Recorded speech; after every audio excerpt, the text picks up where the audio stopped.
We still haven't roasted Colby. Mm-hmm. I thought you were going to wait because it would be kind of weird to go, hey, we resed you, bye. I don't know. Well, she would have like if this is where we left off, she'd still have like 4 or 5 hours until nightfall. However long she wants to spend into the night, and then we'd be leaving in the morning. Yeah. I don't know. It's up to Rowan. Dax said she'd do it whenever. So it's whenever Rowan wants to do it. When would we even be getting back to the homestead, though? That's the question. I put it at least a month, considering the trip time.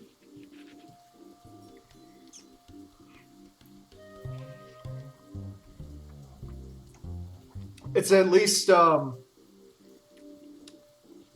did I say? It was a week. It was a week sailing to get there, so a week one way. So at least at a bare minimum 2 weeks. And that's if the dungeon happened within a single day, and we left that same day. Mm-hmm.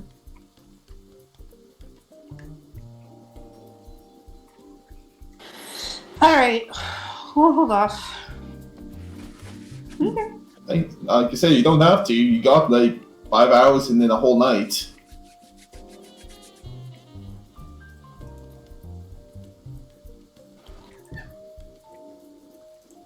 But yeah, completely up to you whenever you feel like doing it. No, I'll hold off.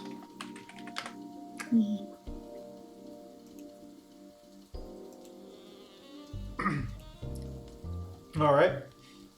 So, dear Agents of Mayhem, you do know that you need to go and contact Tassa and board the ship, which is waiting for you back in Opernaeus. Obviously, you all needed a break and came back home. I am assuming that you did let him know about that. Mm-hmm. So, at this point, I will ask our dear adventurers, will you spend the night here or will you teleport back to Opernaeus and find him today?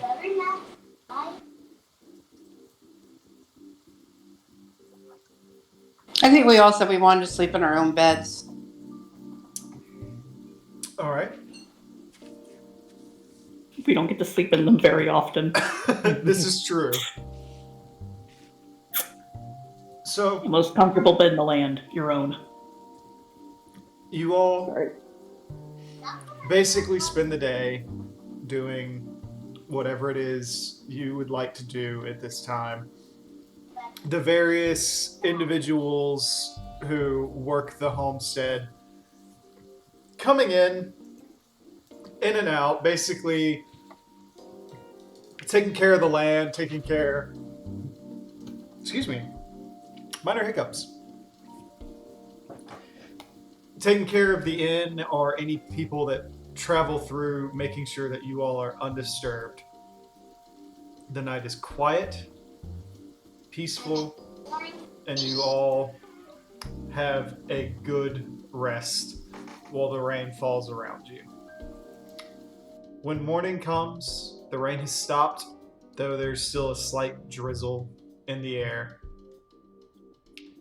You all find yourselves prepared, relaxed, well rested, having had time to spend with your loved ones, to reflect on any personal grievances, or simply process everything that has happened to you.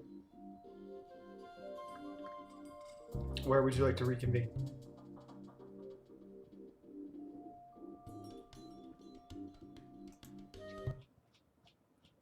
Probably at Pandemonium for breakfast. It is usually a good bet.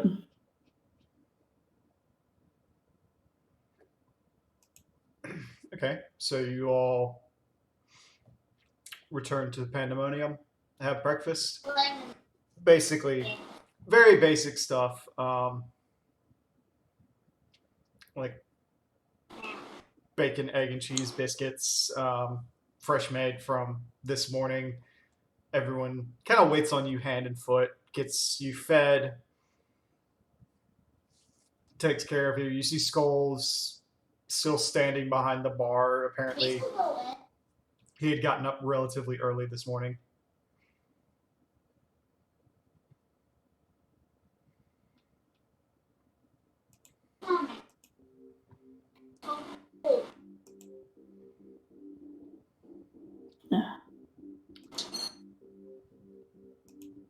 So we're gonna be going back to Alphanese. That's all right. I'm assuming you have work to do. Yeah, we're gonna be going on a ship for a week and checking out some ruins. Very well. Oh, a week? Look, it takes a while to get there on a ship. I know. It's not like Been- there's Aetherites nearby. It's also it's also been a while since we've done one of these trips where I spent a couple days on the ship together before we get to our destination. Yeah, let's just try not to have you near the fish too much.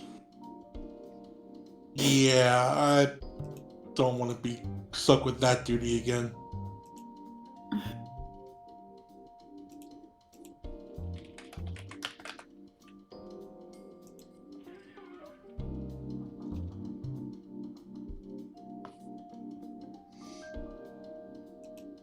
I think I might stop in town and get some books before we go off, just to have something to do.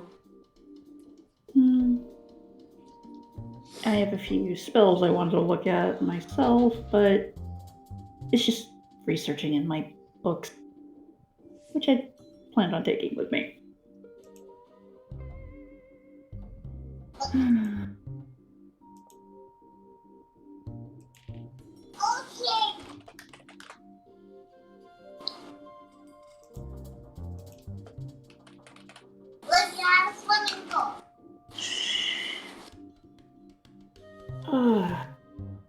So Guess we where's... should.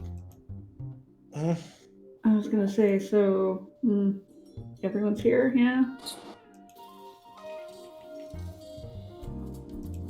Yep. Yep. Nope. Well, I'm just happy to do something you all feel like doing and are getting, hopefully, something out of. Unlike the last job. Mm-hmm. Rubs her cheek. Yeah, I hope this time we won't have, world ending, near death, all that fun crap. Yeah. And quite honestly, I've had enough fighting to last me, quite some time. That's sore, huh? Oh, I'm still sore from the hunt. It's understandable. You got gangbanged pretty hard. Yeah.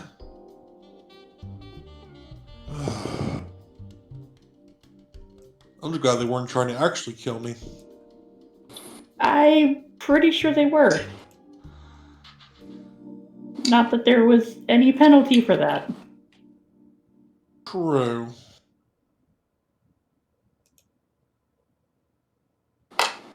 Ugh.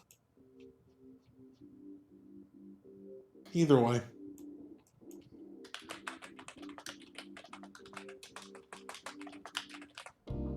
Well, regardless, guess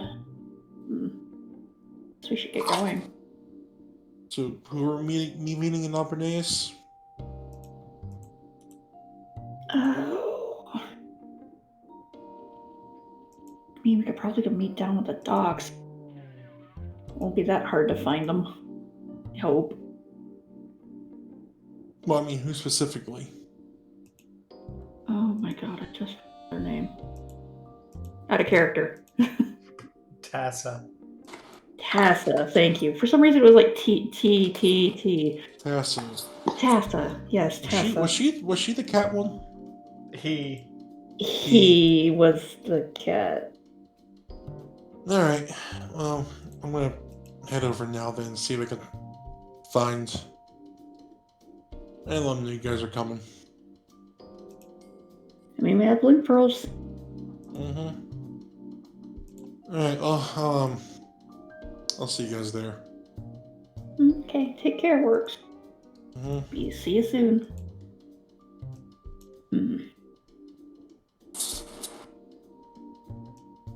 And he walks out and teleports over to Albernace.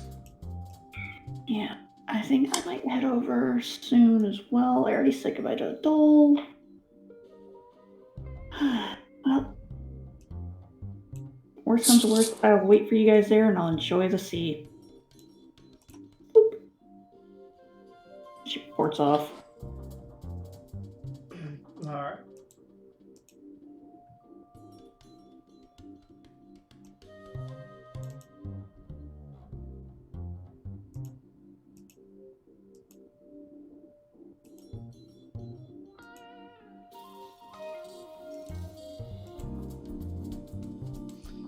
So, Works and Dak have both left, leaving the rest of you behind in Pandemonium for the time being. Is there anything you all would like to do before you head over?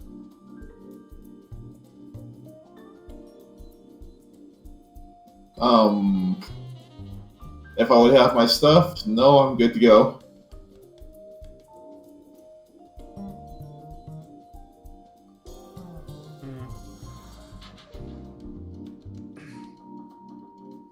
Okay, so Yedrin heads over. As Dak said, she's sitting on the docks. Rowan, Kato? Kato's just kind of reading a book for now. Okay. Just waiting for everyone to get ready to go. Well, a third of your group have already gone.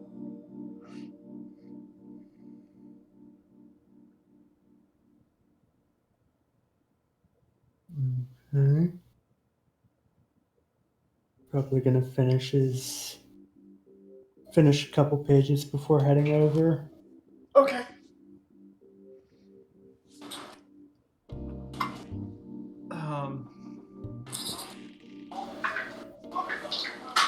At this point, the group, for the most part, has arrived in Apernaeus. Rowan, I'm assuming you have gone. Yeah, Rowan went shopping. Just looking for books and quills and paper. Okay. It doesn't take you any time at all to find a variety of books of any sort that you want, whether you're reading for pleasure or if you're looking for something of the more magical persuasion, you can find that as well. Apernaeus being a very large city and being a home to a lot of artsy people, it's rather quick to get anything that you desire on that front, whether it be a saucy romance novel, pure smut, a cookbook, a fantasy for your fantasy novel, or anything else of that variety, or historical texts. It's all laid out and very easy to find. Okay, I'll grab a fantasy book, a saucy book, and a couple of history books, along with, like I said, some journals, some fresh quills, and some colored pencils. Okay. We'll say all that together probably will run you about 30 gil. Okay, hand over the 30 gil. Alright. You get your shit and you head on over. Works. You Yes. got to Opernus first. What did you do during your time, or did you just head straight to the docks to find Tassa? Went right to the docks to find Tassa. Okay, so Wasn't in any real hurry.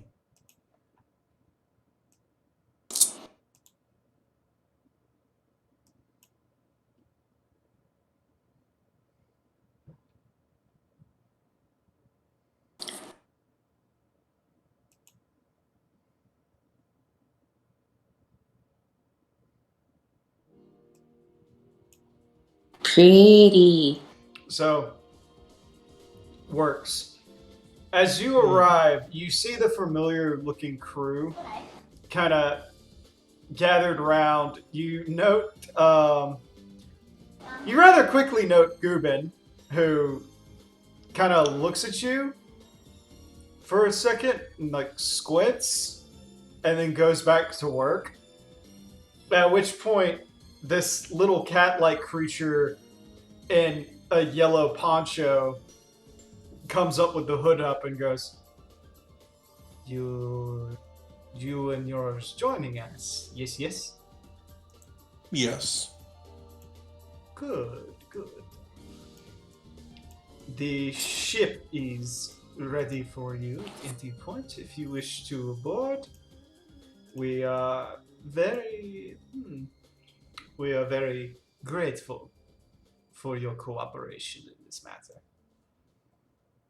No, we're grateful for the invitation. Well then, where are the rest of you? They're catching up. They had a few small errands to run. I travel pretty light. This makes sense. Well, do let them know that we are shoving off at the end of the day. We prefer to set sail at the night to catch the stronger winds, make a better headway. Work in the morning, stay out of the hot sun, leave port at night. Yeah, they should be here fairly quickly. Very well. But I'll at least let them know to be here before sundown. Which point he kind of like scratches behind one of his ears and just kind of nods. I will let the captain know. And scurries up the gangplank.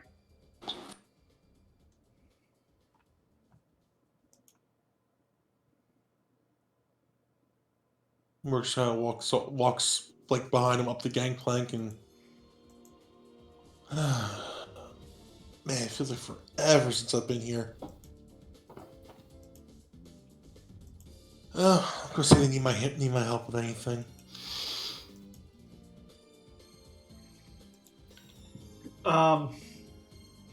You walk around and everyone just kind of doesn't seem to be saying much. By the looks of it, a lot of the planks on this ship have been replaced in the last couple weeks. You also, while you do see Gubin and like the captain in the first hand, you're like, a lot of these faces I don't recognize.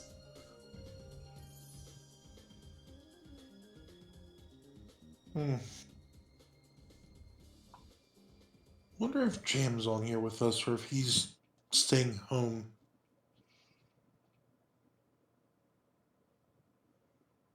Actually, that's a good question. Is Jam with us?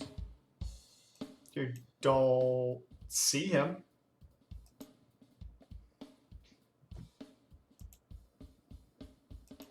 No. I'll see if I can find the captain and just kind of see if they could make some use out of me. Okay. You search the ship, so please roll a perception.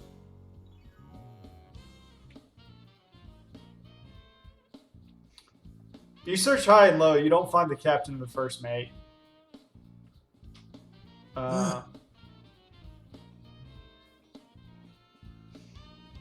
Essentially, you walk up and down. They won't let you into the captain's quarters, but they do allow you below deck. And as you're looking around, you can see, like,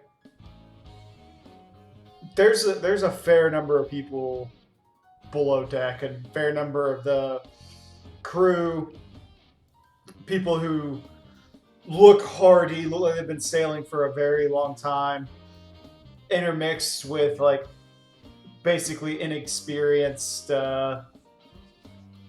swabbies, for lack of a better word.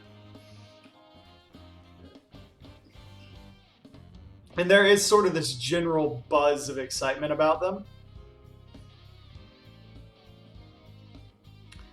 But as you approach, it gets real quiet.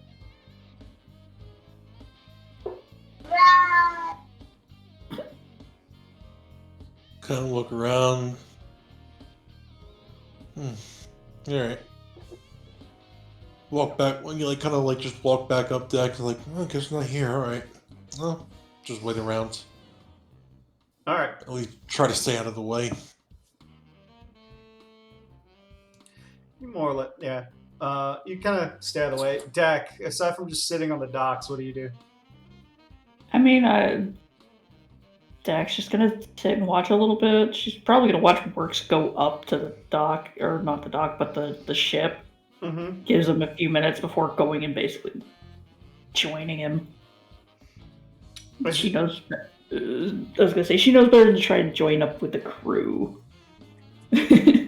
As you make your way up the gangplank, like a few people just stop and look at you, like start raising some eyebrows. Gubin like walks past you and he's like, "Oh." Hello, Boobin.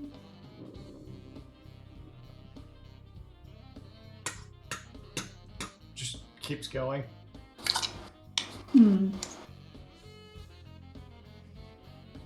At this point, Kata's probably climbing up the gangplank too. All right, so Kato, you head up the gangplank and you, about halfway there, come into contact with Dak. And Rowan, is it safe to say around this point you've already kind of finished your shopping and have headed to the ship? Well, I finished some shopping. Now I'm just gonna like meander and look at clothes as I head toward the ship. Okay. Maybe looking for a nice little summery outfit for the ship, just to relax in. All right, Rowan. As you're clothing shopping, I would like you to roll a perception.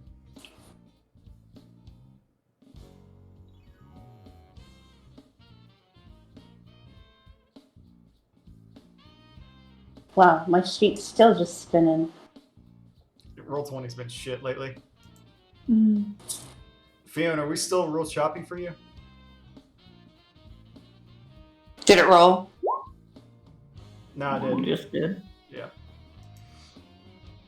As you roll your as you look around, you kind of stop and you hear that like a click behind you, and just as a hand is about to touch you, you turn around and you see a white-haired Makote with blackish features, or rather dark-skinned features, and very bright blue eyes. Like he's about to reach out and tap you on the shoulder. And he goes, "I'm slipping."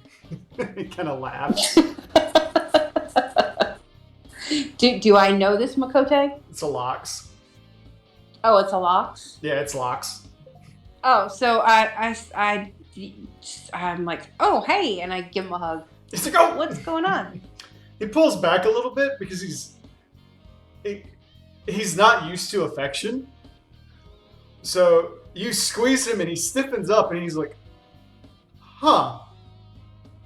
But you see he's dressed in like a rather dapper suit, like a 3-piece fitted suit, pinstriped.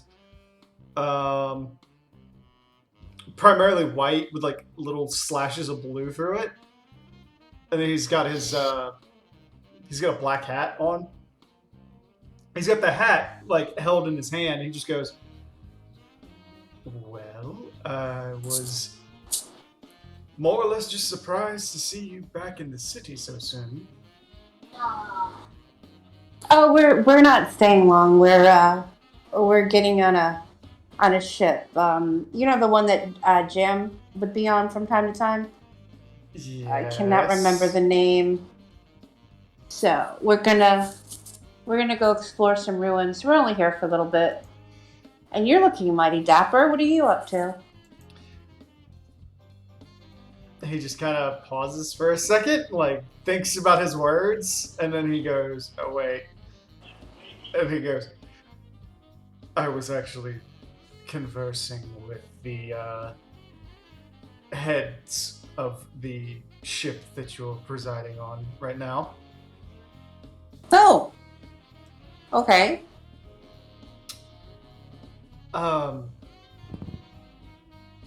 Primarily for the matter of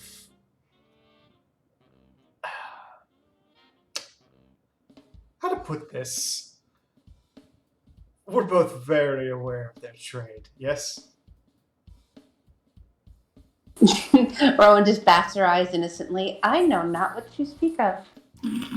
Right. Well, let's just say that the people that I work for, people that I work for, and their people that they work for, both like the things that they deliver. However, the things that they deliver, the Garleans don't like. And city officials don't like. So Okay. we offer them safe harbor and concealment and a cover in exchange for, well, information and some of their goods.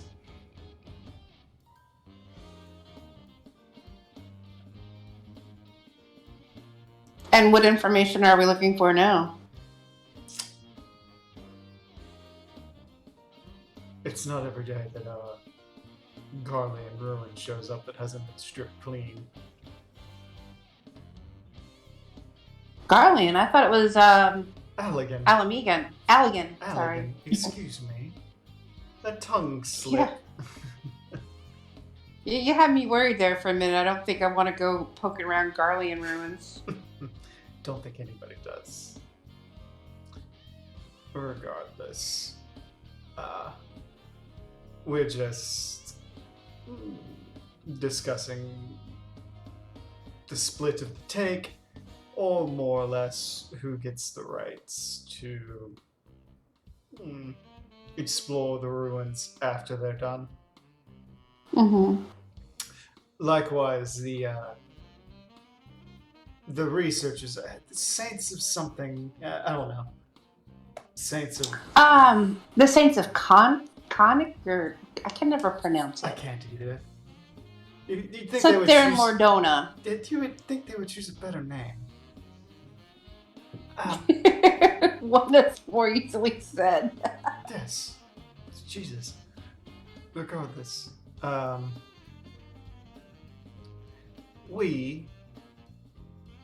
they often offer bounties on anybody that can give them information on Allegan, research, locations, ruins, anything of that nature. And it's usually quite hefty. And while it's never the same as being able to outright sell Allegan stuff, we can call it a cover charge. He just smiles a little bit and then kind of rolls his hat back onto the top of his head. I'm just looking forward to doing something that doesn't involve going underground and might actually make us some money. After the last fiasco, I just would like to stay a little bit away from a battlefield for a while. That makes sense. I wish you all the well. My time with Nati and her first mate is over for now, so They've probably returned to the ship at this point. I should probably get going as well. Indeed. Well, I wish you luck, and here's to making both of us even wealthier. And he kind of laughs. Absolutely. He kind of laughs, turns the hat back out, reaches in, and like pulls out a little flower and hands it to her.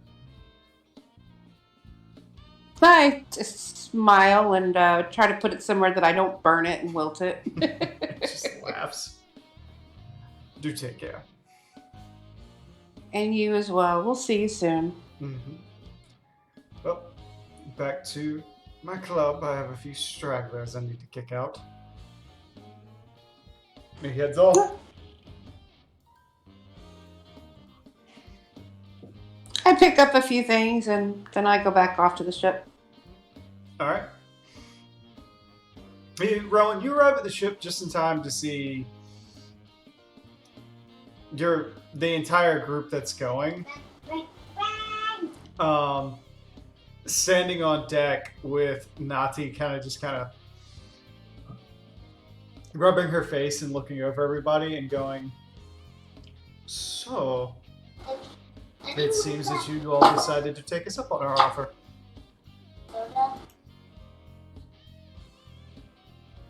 Yes. Oh, we figured it would be hopefully some decent money. No, there's always much to be gained from a little adventuring into the Alligans. So we ask you all to take your time, rest well. We will begin sailing when the sun sets.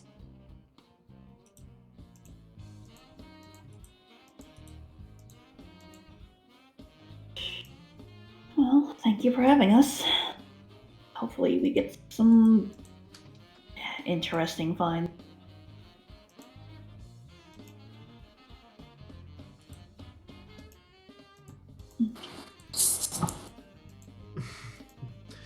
Oh, I'm sure we will. Alligans always have the most interesting things.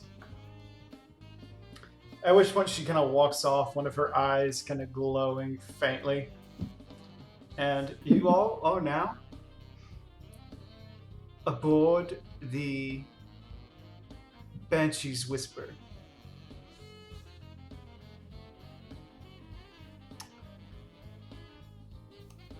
Several hours pass, and you set sail. You all have a week to do as you please.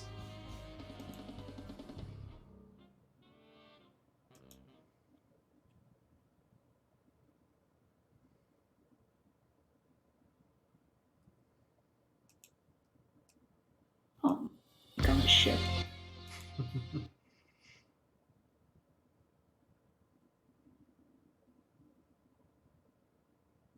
What was that? I said, oh boy, are we on a ship? Out of character. All right, cue the 1 week long loop of I'm on a boat. Oh my god. That's a one-way ticket off the boat. I'm on a boat. Not anymore. I was gonna say, Gubin, throw that man off the ship. how many times this walks out to get fed cold water for punning at the wrong time? Yeah. That's okay, they tie a rope to him, so he only, drowns a little bit. Oh no, I don't want to get killed. No, that'd be if I got attached to the front of the boat. They would keel haul me. That's what you think. No, he said they would, not wouldn't. Ah. Yeah, no, they would totally do it to me. I don't know, Dak just kind of meanders around the crew and just tries to make the best of being on a boat for a week. Finding the horrible thing of being a Makote and a big fluffy tail is heat. I don't know, what would end up being worse, the heat or all the salt spray? Oh Yes.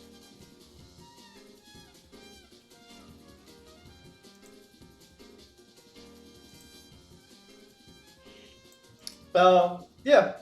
Dak, roll perception while you're aboard. You search high and low on the ship, kind of taking your time walking about. A few of the crew members do notice you and they kind of nod for a second, though a lot of them are confused because the description that they were given of you and what you are now is not accurate. Oh, So there is a lot of like, what? who the hell's that? Who's that? You do note that you're getting a lot more male attention than you're used to. And you're also quick to note that Ajalitan is not about. Mm-hmm.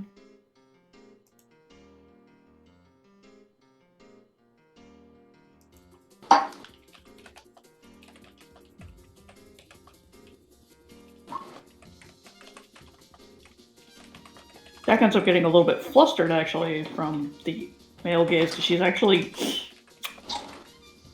still in Lalafell mode. She doesn't expect anyone to pay attention to her in that fashion.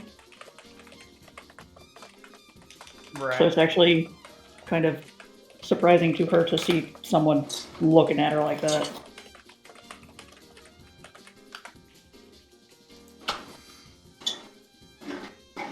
Other than that, it's like not really doing a whole lot, just trying to make sure she's well rested and hangs out with her birds. Okay. Scotch and Millie tease you the entire time. And of course they do. Because they see all.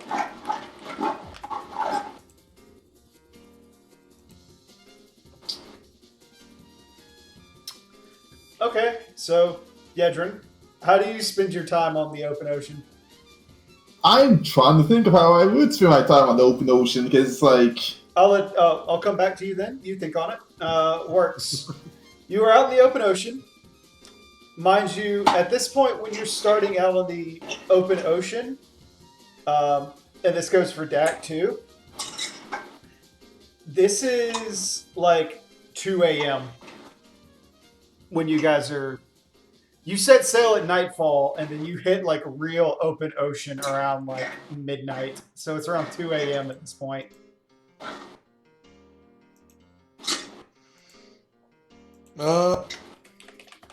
Probably gonna spend the days more docile under the deck. Nights, kind of walk around, just kind of looking like he's lost in himself a lot. Okay.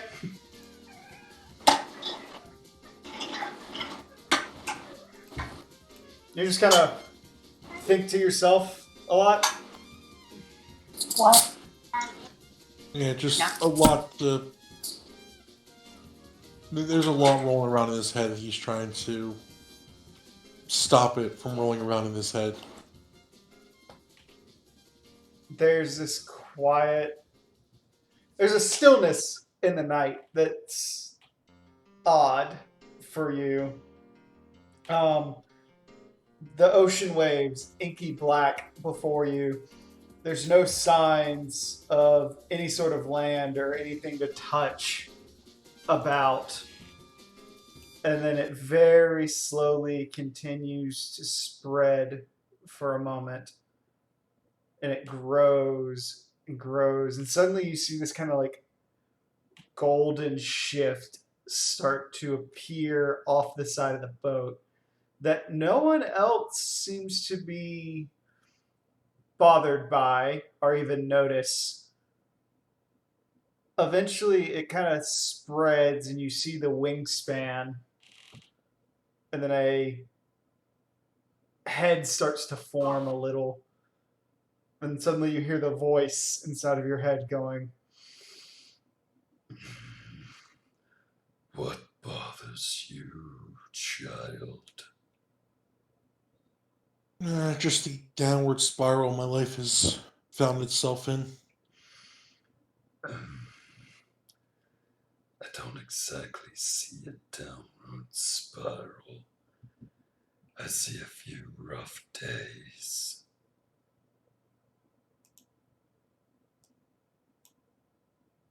Felt like it. I don't know. It just seems like it just seems like everything I've done recently just hasn't been the way I hoped to go. You know, the Green Wrath, Rowan, trying to Child, reunite.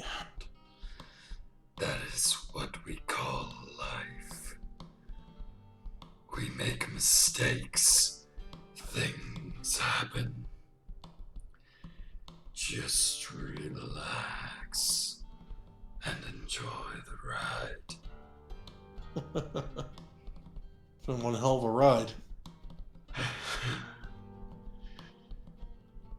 A smile better suits a hero. Don't Really, you Art? How fucking dare! Can the DM take a gold brick?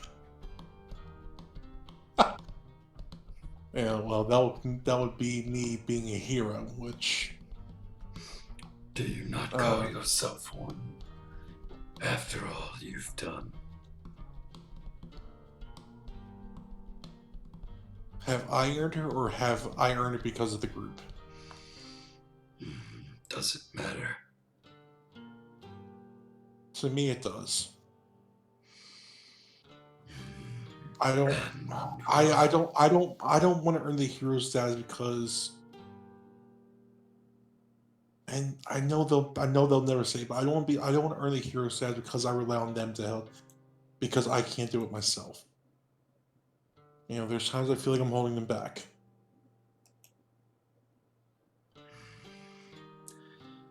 And why do you feel that when I see that they rely on you? Because I don't feel like I'm living up to my potential. I feel like I could be a lot better than I am, and I'm not.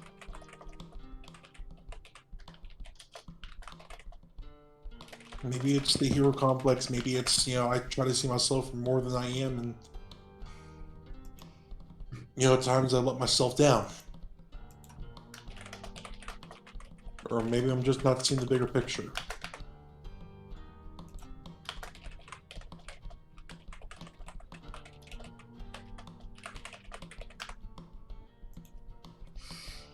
But I mean, like, everyone does these really cool things, and I think you Yeah. overthink. well, you're in my head, you know how I overthink. You just need to relax.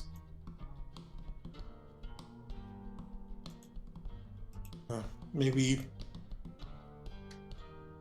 a week on a boat will help with that.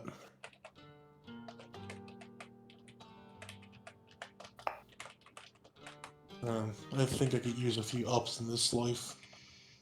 They'll come with time. Time. Yeah, time seems to be the answer for a lot of things. Time heals all wounds, you know, all that clichéness. Take it from somebody that's been through much more. It does. Besides, you've done a great deal of good. Sure, fate has a funny way of thanking you. But imagine how many people you've inspired.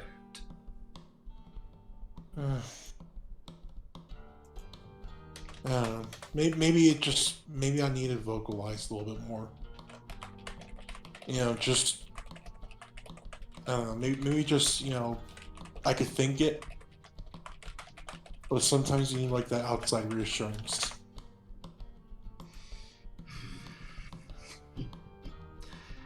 And your group doesn't offer that. They've all let you know how valuable you are. and you are a host to one of the great elder worms of the first brood.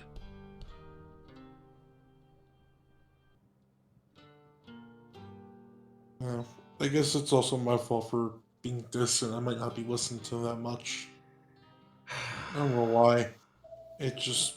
Child, you may have heard this saying, but it is always held true. No matter what age it comes.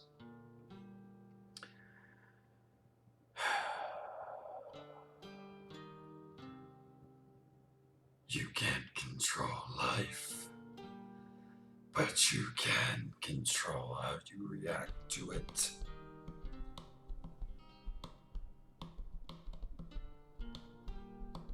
I never thought of it that way. Instead of sweating over the small things, or how cold you look, or how much you are or are not a hero, take it in stride and know that they need you.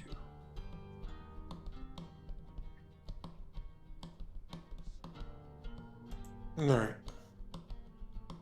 I'll stop trying to control the world and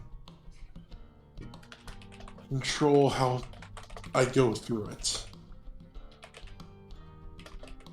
Yeah, maybe take things with a higher perspective from this, going onward. Just don't get too high. You get giggly. Well, if you start telling me the good shit.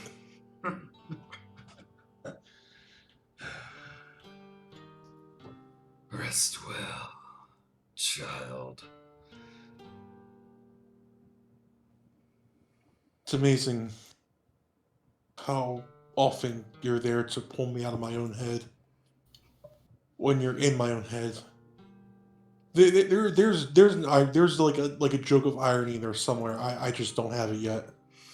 It's like putting your hand into a portable hole and pulling out another one. Yeah, it's a good way to describe it.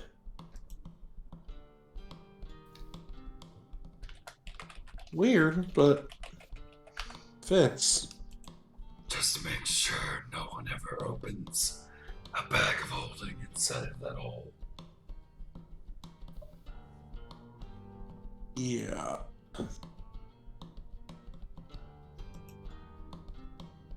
Either way, thanks for the talk.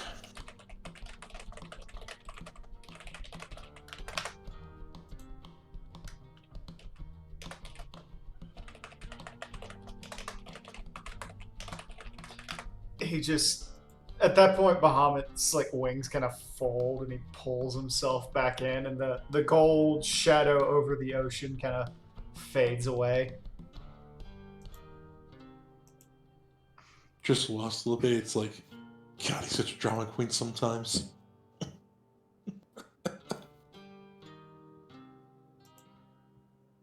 I heard that bitch. Tell me I'm wrong.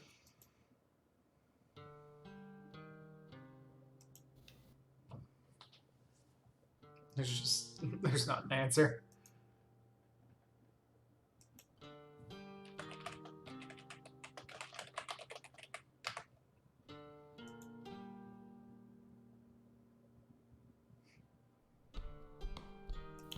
Looks back over the horizon and looks a little bit happier than his past few days.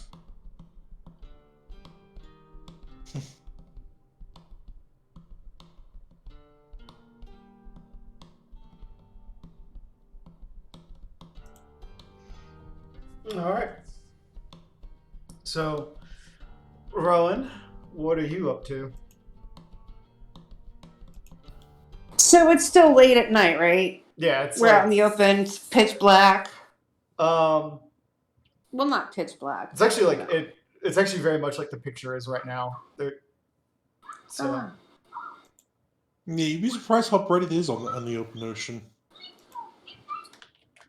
So Rowan's going to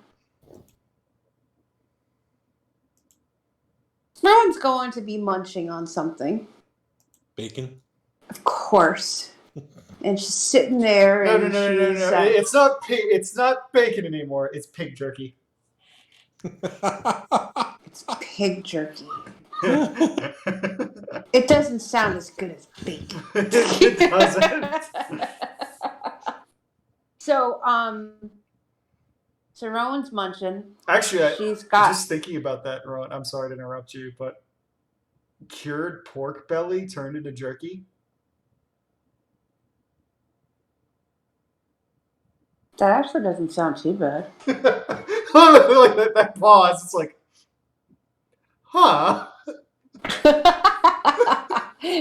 There's like that thought for a moment. Huh. That doesn't sound too bad.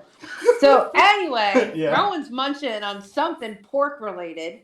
Mm-hmm. And she's leaning over and she's watching the waves and she's looking up at the stars and she's thinking, Kato would know what this shit means.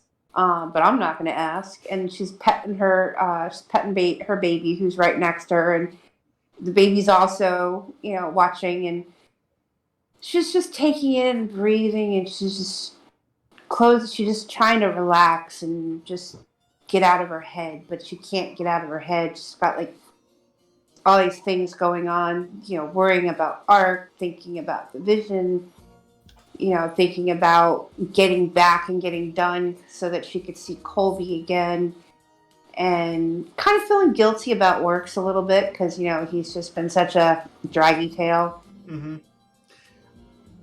That's about it at the moment. I would like you to roll a perception, Rowan.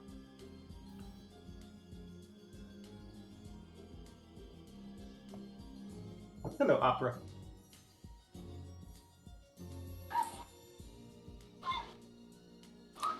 Okay, Rowan, with that 22, you blink for a moment and you look ahead of you, and you see this, like, 3 points of fire on the horizon. They kind of, like, spread out a little bit, and you see that they're kind of making their way toward the ship.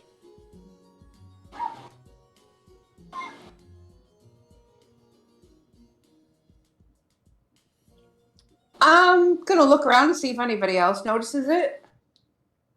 There's several people looking off in that same direction. No one seems to be looking at it, and then a lot of them just go right back to work. Rowan just chuckles and goes, haha, magic bullshit. And she scratches her baby behind behind his ear, well, where his ear would be, and is watching the fire. As the fire continues to approach, you quickly see that as it gets closer and closer, there's more little dots of fire that come around, and then they sink beneath the water and continue to burn. And then as you look down, you can see this burning red rose out of all the little dots of fire that have been formed.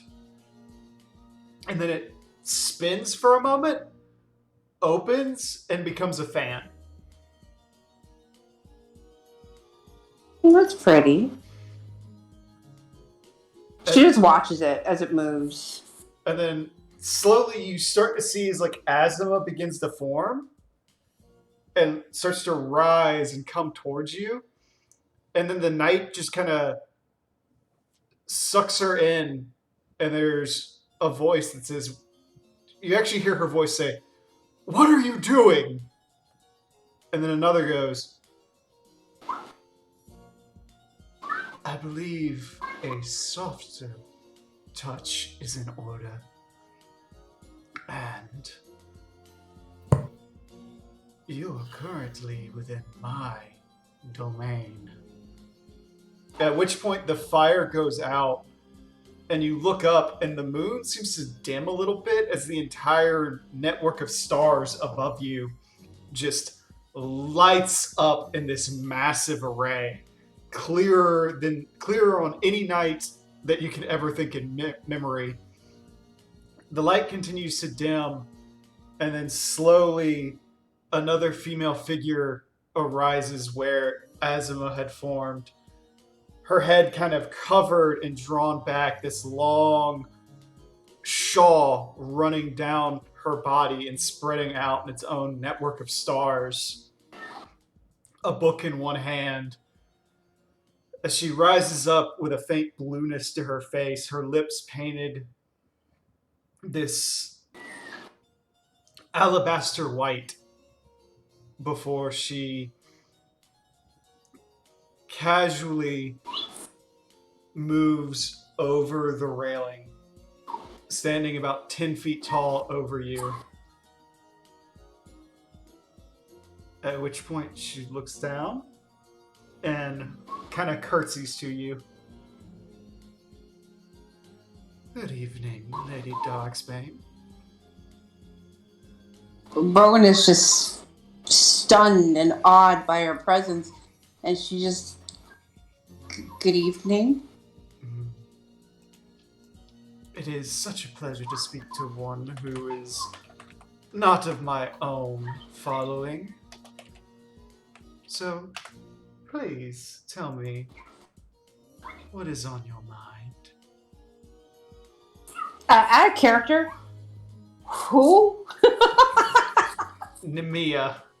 Okay, I was not sure who took over. The spinner. the my spinner. goddess. Yeah. Okay. In character, she's wow.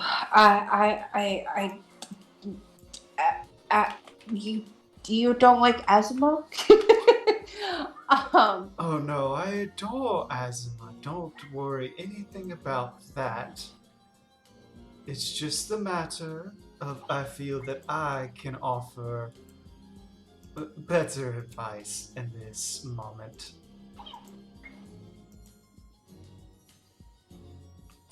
Well, if you want to know what's on my mind, there's a bunch of things at the moment. I'm worried about my friend. We heard some disturbing possible visions of the future, and he doesn't. He doesn't do very nice things. Do explain. Well, I don't think it's him. I think it's the primals that he tries to help protect us from that start taking him over and kills some of our friends, and then there's a battle with us. He just doesn't look like himself. He just looks much different and taller, and at least that's what it was described as. All I know is that, you know, I feel concerned about that. I feel bad that I hurt one of our team members, and he's been down in the dumps and droopy tail and all. And all at the same time, part of me wants to be here, but the other part of me wishes that this wasn't here so soon, so we could have used the spell that we found to resurrect somebody that I cared about that I lost. Well, that is quite a number of things bothering you. As the spinner of fate itself, I can assure you that the tapestry of fate is many and varied. And visions, while sometimes being weaved into the tapestry, must be undone to make it appropriate, shall we call it?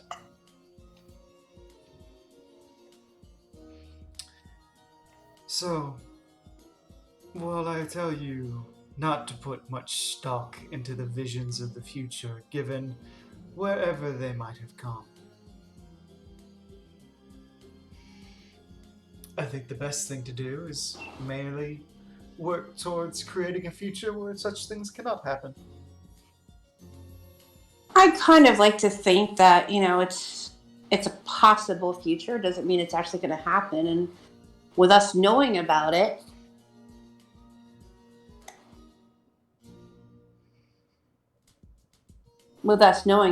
we may be able to avoid it. I don't know. It's just still a little. It's still a little worrisome. Where's Fiona out of character? Her internet is not playing nice. She couldn't hear us because we were being choppy and robot-y, and we couldn't hear her because she was coming through very quietly. So she just counted as a loss and headed off for the night. Okay. Yeah. I was trying to figure something out. She thinks that someone might have, her roommate might be torrenting something. Woof. So. I was just curious because I just noticed everything. So, okay. So where were we? You were not putting too much stock. Yeah, not putting a ton of stock into visions. But if you want to put stock into it, then just work towards making a future where the things can't happen.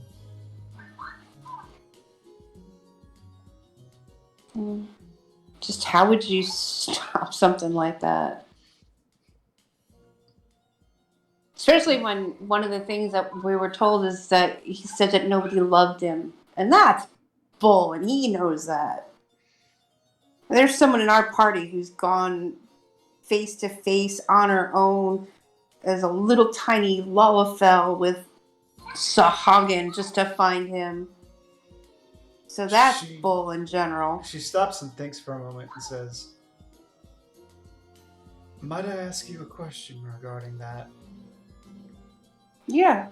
Are you sure it's in reference to you all and maybe not something else? Nobody knows what that's in reference to. Because they never loved him, or was the statement just he was never loved?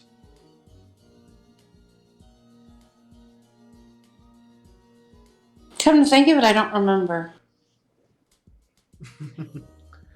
Maybe think hard on that, because that may have multiple meanings.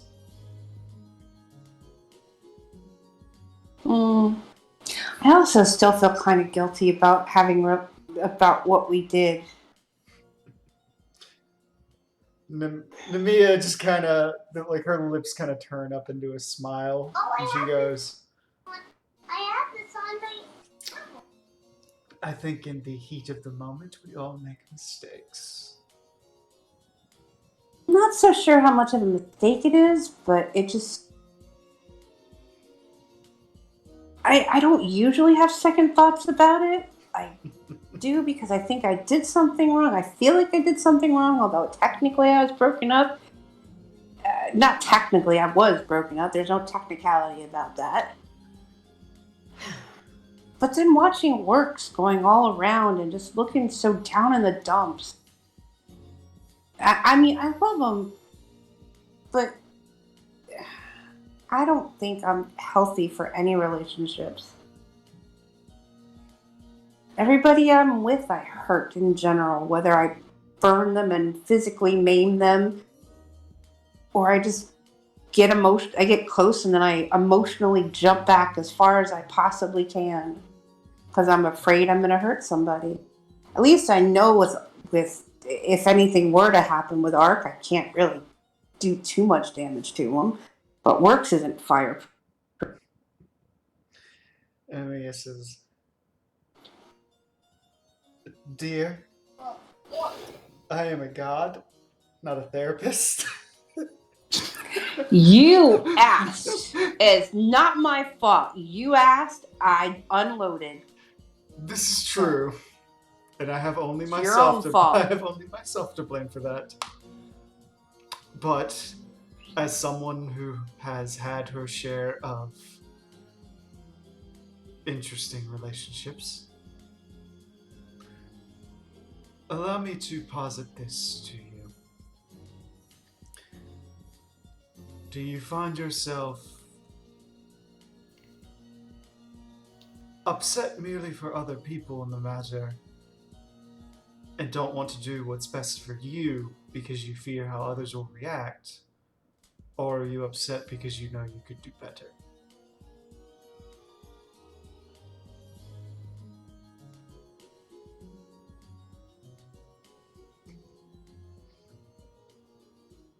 Rowan just draws a blank. She just opens her mouth, but nothing comes out. I will tell you what I have told many of my followers in the past. Do what is best for you.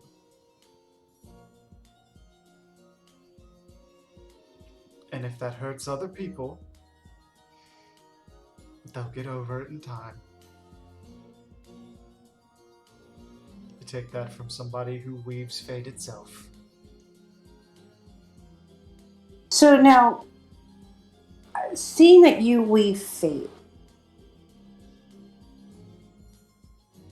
I'm wondering if something that we're planning and something that I'm going to do is something that I should not do. At that point, she kind of sits down so that her head's level with yours and kind of spreads her shawl and basically envelops you inside of it. And you kind of see this multitude of stars, like this mini cosmos, as you're kind of floating there, comfortable and alone with this goddess. And she says, "What, pray tell?" I know that we have this spell and we have the ability to resurrect someone who has passed. Mm-hmm. But part of me wonders if we really should do it. While I miss Colby very, very much, and my heart aches,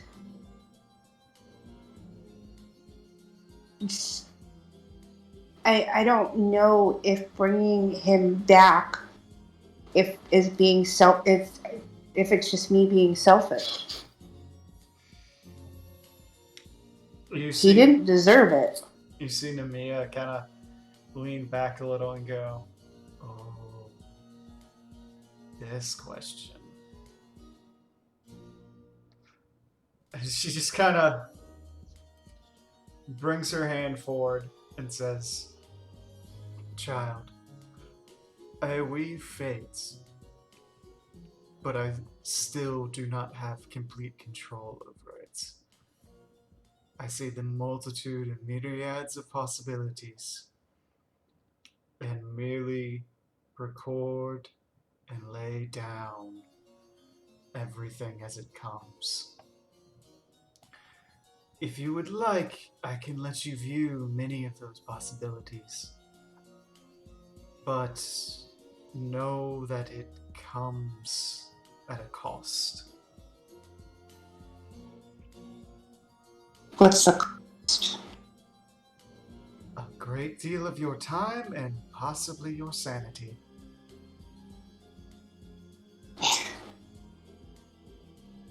After what's been done to me in the past? She just kind of laughs with you. We're talking about viewing multitudes upon multitudes upon multitudes of various branching paths that could come out of this. I can't tell you with 100% certainty, for nothing is 100% certain, if the young man, well, if the man that you're looking to resurrect would be happy for the remainder of his days with the decision to return to the living. But it's a decision that he makes, right? It is.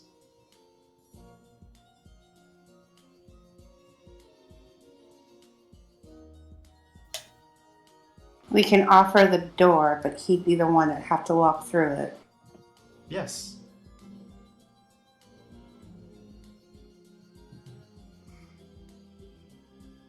I feel better about that now.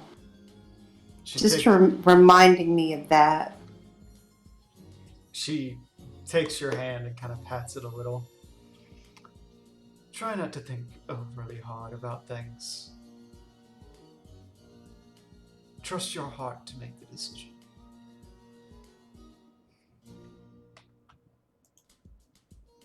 Oh well. Thank you. She then smiles and starts to fade away. Oh, and Rowan, Yes. offer Azima an offering sometime. I definitely will. She's getting jealous of your son, Dragon. Oh. Don't want that to happen. I definitely will make my offering. At that point, she just fades away. My goddess jealous of my son dragon. Huh. Rowan rubs her baby's head and they settle down and she's got her arm around his neck and they're just looking at the stars. Kato, Yes. what are you doing, buddy? For the whole trip, a lot of sleeping and reading. Alright. Need you to roll a will save. Sure.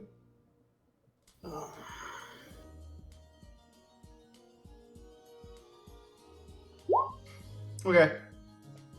Kato, as you're sleeping on that first night, as you hit the open ocean, you kind of close your eyes and get nestled deep into slumber.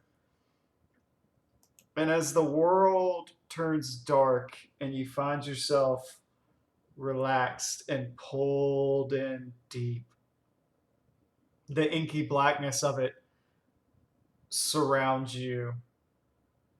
And then you open your eyes, and the first thing you note is one, there's no light, period, which you're like, okay, that's pretty normal underneath the ship in the middle of the night. Right? Mm-hmm. And then the second thing is you're like, there are fish swimming around me. Bright white fish with bones clearly visible, glistening blue and green, kind of swirling about you. Hmm. Well, that's not right. And after a few moments, an entire eel-like creature, probably about 40 feet long, kind of like swims past you and drifts by. I went out. I went out. After a few seconds, you blink, and there's a slow noticing that something is approaching you. No. I went out. I went out. And as it approaches you in this dead silence where there's no sensation, you realize, just kind of based on how everything's going on, that you are upside down and this thing is approaching you from below. And it's a humanish face. I do not like this. And as it comes, you see this white outline of kind of an eye shape around the head. And then this long, probably by your guess, maybe 300-foot long centipede-like shape behind it. Oh, Nope. fuck this, I'm out. And as it continues, Yeah. and as it continues to approach, you note instead of legs, the entire mass that is kind of squiggling is basically a legion of various bodies kind of half absorbed into the carapace. None of them are moving. They're just kind of being dragged along. Yeah, I hate it.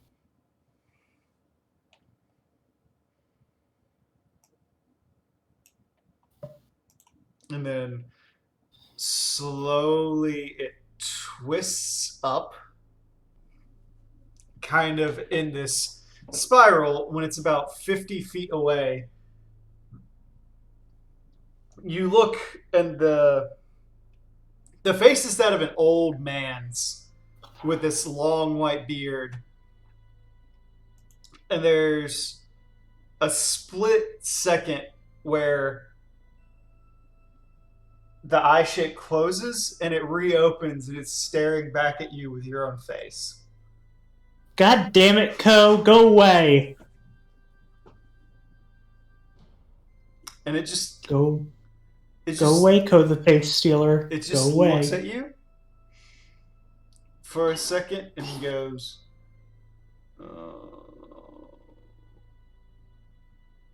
another abandoned by everything. Oh, how sad. And then you watch as your face kind of pulls itself out of the eye socket, it blinks again and replaces itself with Dak's face.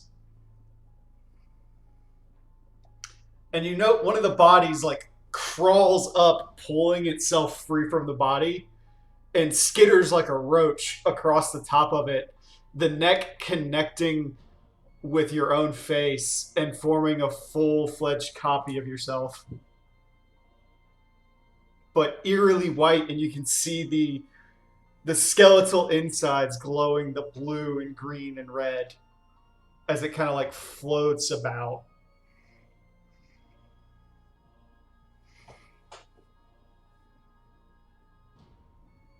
Yep, still hate it.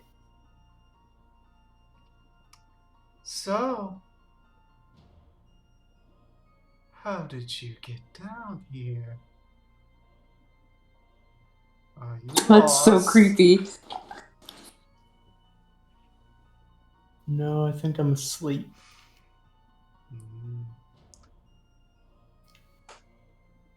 You're asleep? Oh, how sad. And the face kind of pulls itself off, and another tiny body like rushes up, skittering. You see like 4 or 5 of them now this time coming up, and they like pounce on each other, ripping and clawing until another one leaps forward and grabs the face, clutching it and pulling itself down, and then floats away as like a tiny Lalafell Dak before the Makote Dak face arises.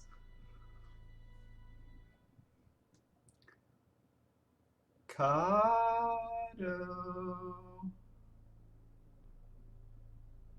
Come out and Wakey, play. wakey. If you're dreaming, you can wake yourself up, can't you?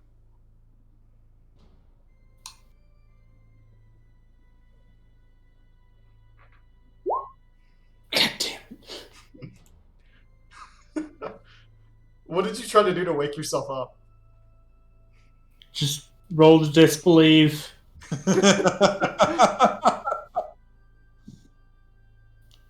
The Dak face comes up and kisses your forehead, and it's the first sensation you feel, is you feel the wetness of the lips, and it goes, I'm real.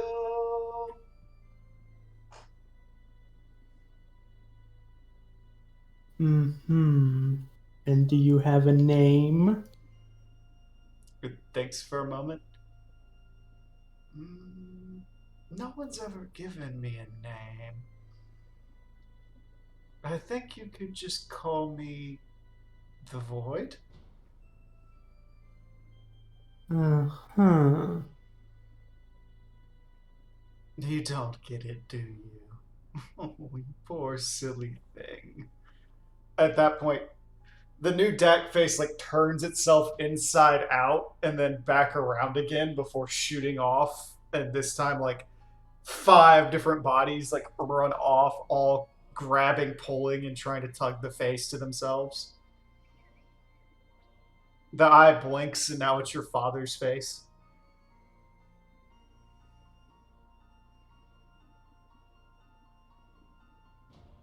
Ooh. Just kind of like, I don't know what to say at this point. Where do you think you are, child? The void between dimensions. That's a good start, but not exactly what we were getting at.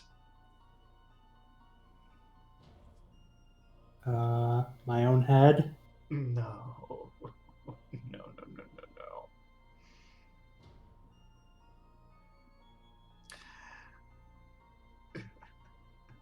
Why don't you just tell me?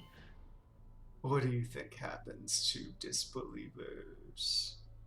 Those who deny everything.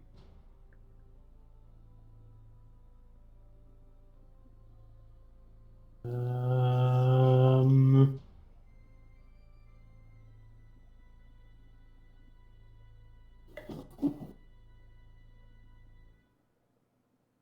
Um.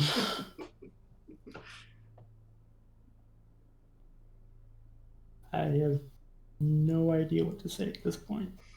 The creature starts to twirl around you, and you start to feel as that like hundreds of the hands start grabbing at you, like pulling you into an embrace as they start pulling you deeper down into the darkness.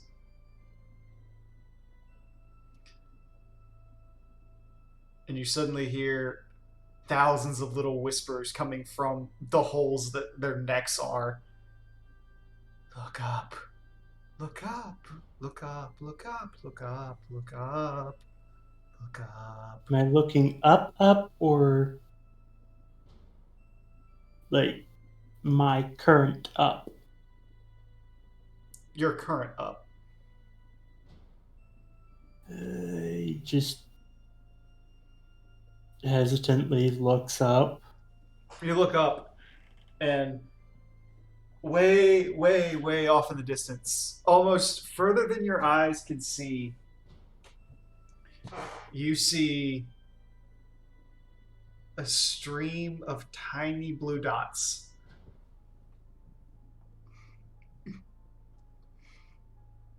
Do you know what that is? The world? Partially yes, but no.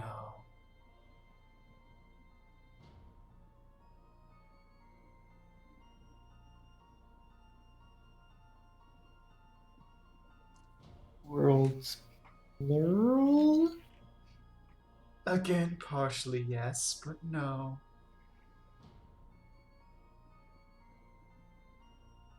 Yeah, you're gonna have to help me out here. That's the Aether Stream, Kato. Oh boy. And you're not in it.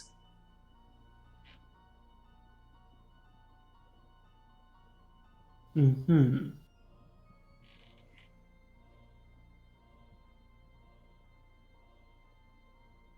The faces Okay. just kind of swirl for a moment. And why am I not in it right now?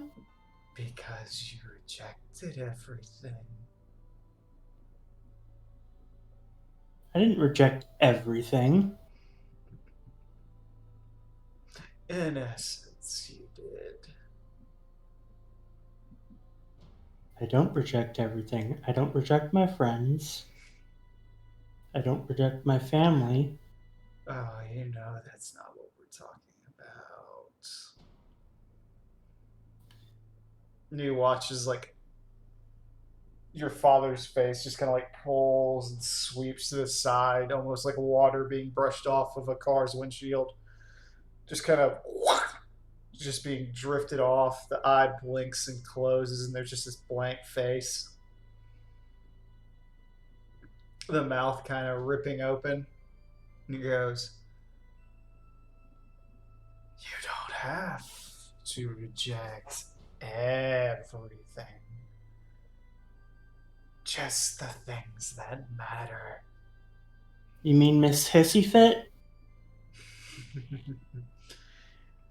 To a degree.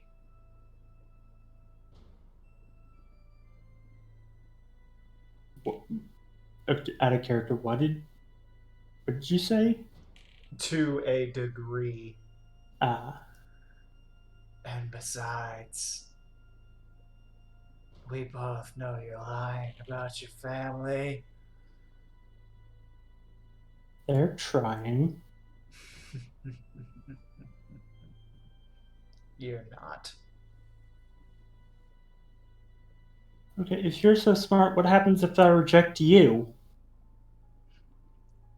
You just fall forever.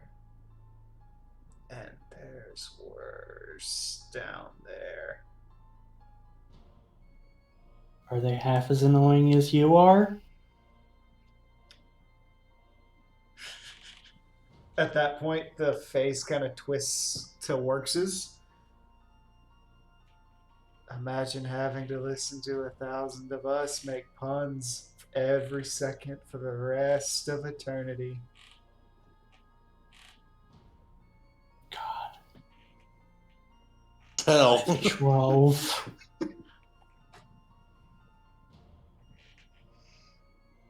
And then it slowly kind of turns upside down, and the horns revert slowly, twisting until it's sort of like Bahamut's face.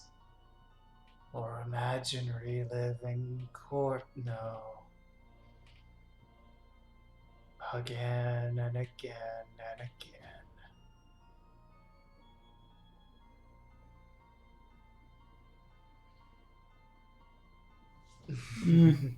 At least until the reckoning.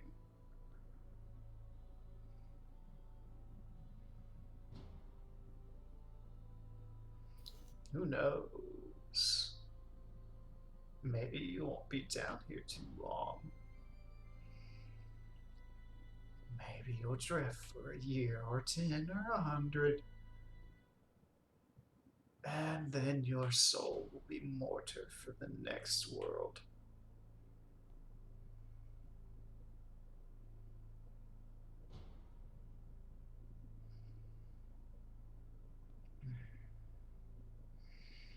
Why am I here? Why did you bring me here? I didn't bring you here. Sounds like bullshit. I just happen to exist in the space that you're drawing upon.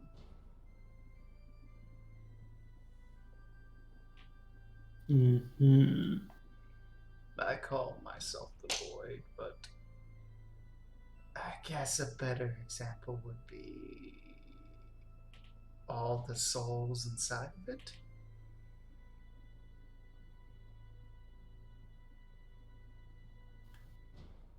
Mm-hmm.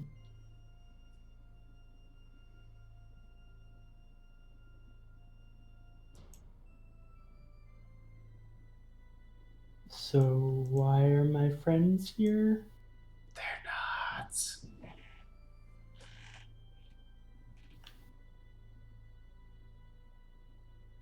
Well, not yet.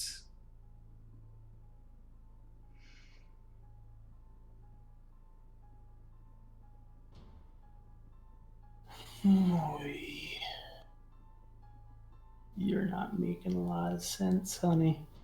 I don't have to.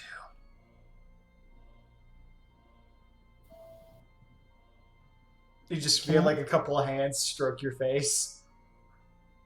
Can I go home now? That's up for the dimension to decide.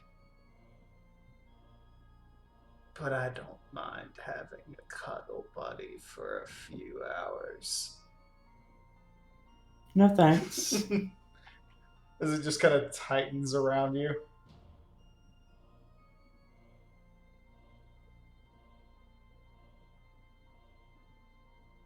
Just gonna try and shade step out of there. Your power does not work. Fuck.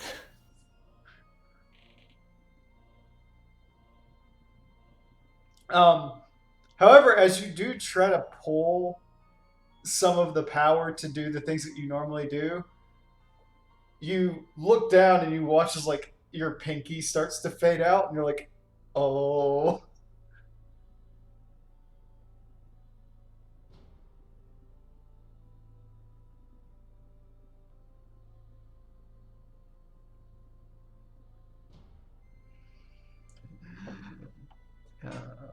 I see. You haven't gotten too deep into the contract yet. I was never given a contract. Weren't you, though? Weren't you Not in told writing. if you did too much, you'd fade out?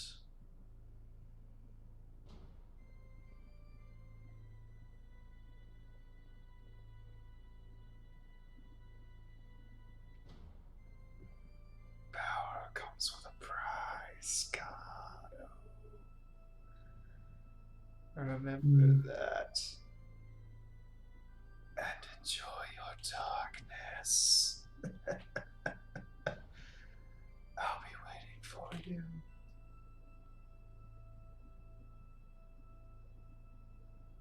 At that point, it kind of releases and starts heading back down into the depths of darkness. A veritable ladder of bodies forming upwards and then forming a fan as it swims downward.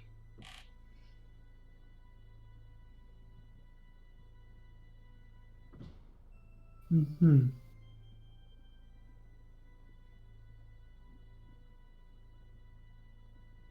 Well, at least they're gone. You float in the darkness for a couple hours. Do you try to do anything? No. You eventually come to back in your hammock of a bed. The world is quiet again. You blink. You feel the hammock in your back, and you hear the snoring of somebody beside you.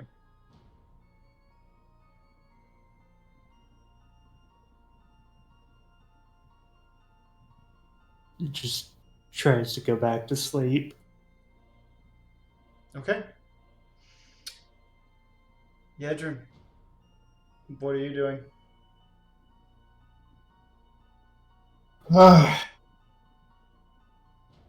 Well, Legion has tried a number of ways to distract themselves with things. There was a heavy drinking at one point. There was the really beef thing with the cigars. Fishing walks, we can't always do it, and same with hunting. Mm-hmm. So it's mostly gonna, is having nothing better to do is trying out sketching in the notebook. Okay. Roll a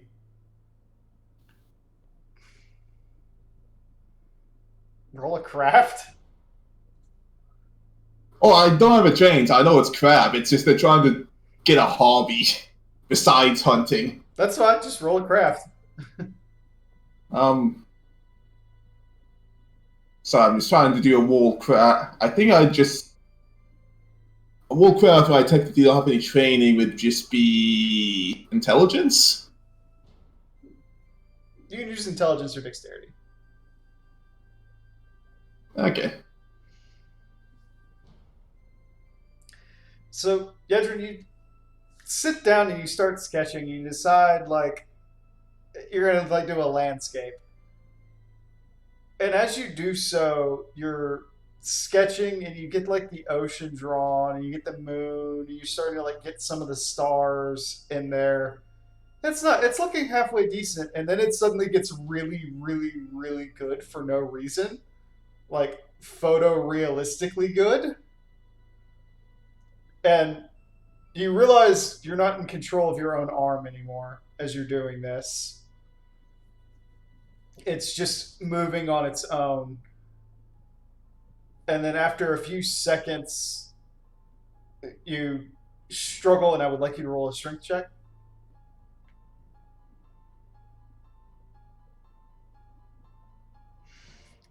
I rolled like a 6. Your arm twitches, and you completely lose control, and it keeps going, and it flips to another page, and it starts drawing a face.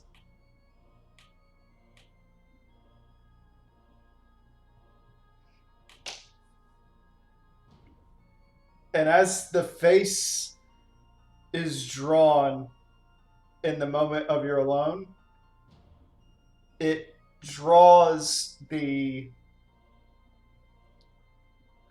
crap. What was her name?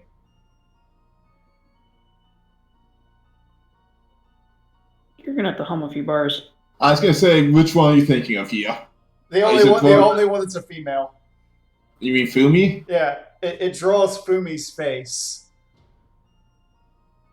and it looks back at you, and then it goes, and then it starts to animate itself. And he goes, "What are you doing?"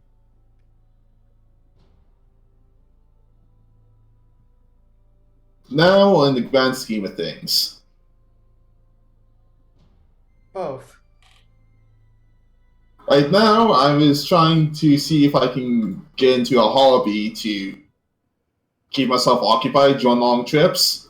In the grand scheme of things,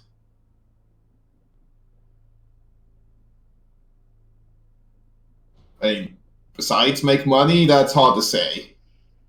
At that point, the paper rips, and it starts to fold around on itself, and it spreads, and it basically makes like a paper mask that floats up into the air.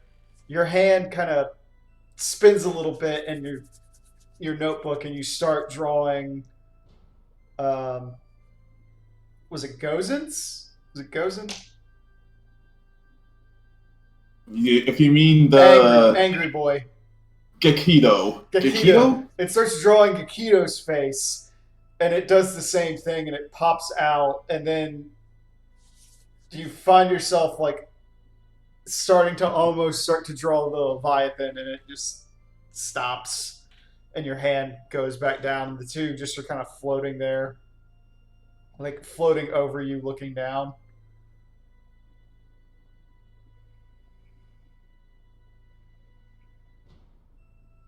If you're gonna have a long existential talk, can I clarify one thing before we get into this? Yes. It's a no. I mean, this is partially character. Is this a sort of in my head thing, or is this a gonna be talking to myself crazy thing? There's a pause, and the two masks look at each other.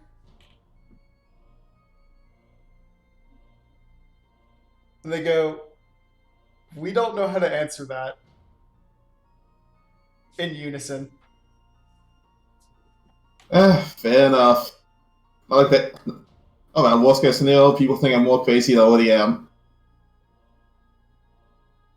Anyways, I'm guessing you had something to say? The Gekido looks down at you and goes, Just very bored. Very, very, very bored.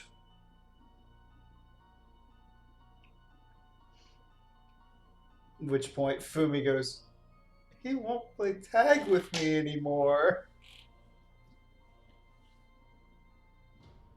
Because it's all you ever want to play. Tag this, tag that, hide and seek. Could we not play a game of Go? Maybe chess? Arm wrestling? Something other than tag? How about global thermonuclear war? How about no?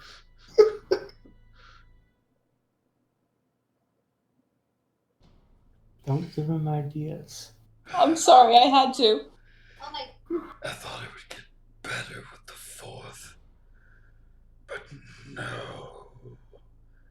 He just sits under the fucking waterfall all day.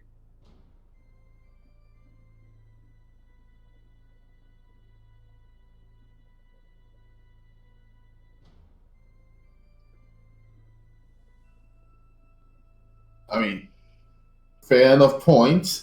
Nothing but take, but get going. I'm guessing, though, this is partially a situation of I'm going. Yes.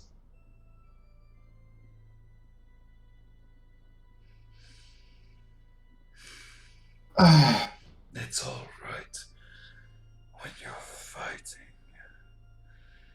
But let's be honest. Your pursuits are money and money.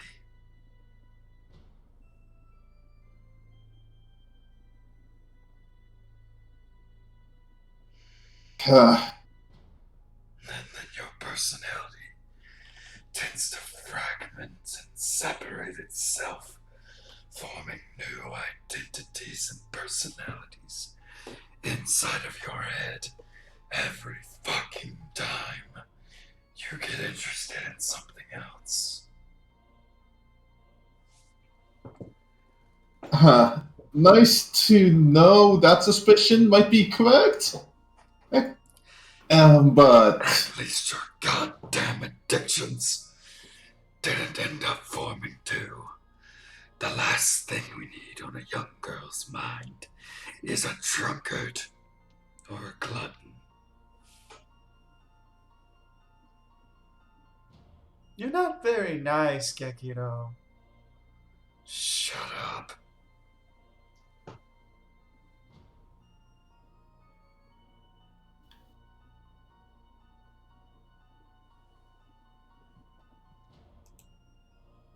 although raises salient points, the thing is, though, what am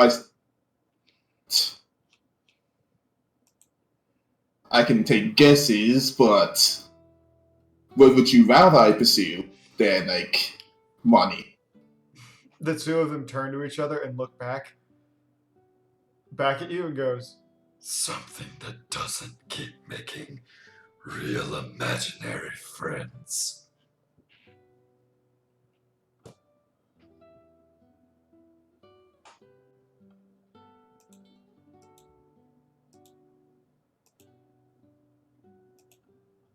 I see, that's a hard one, because I'm not sure what the criteria for the creation of real imaginary friends is.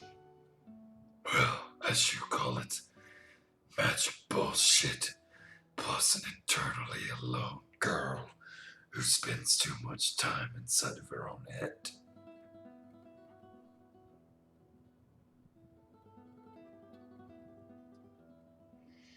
All locked away.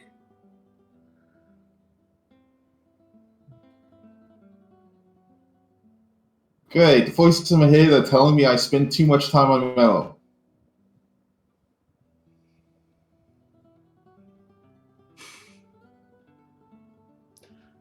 Well, I'm telling you it because I don't like sharing rent.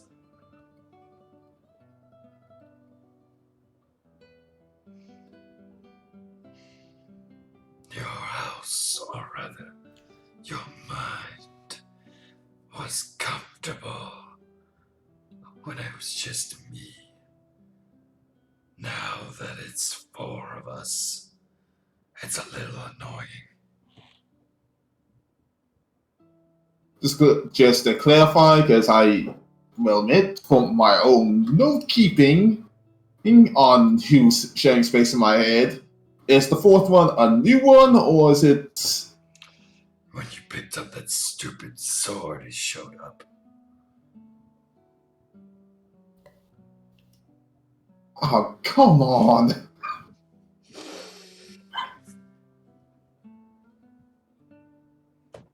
There's a motion where you're like, you look at Gekiro and it's like, did he just shrug without shoulders?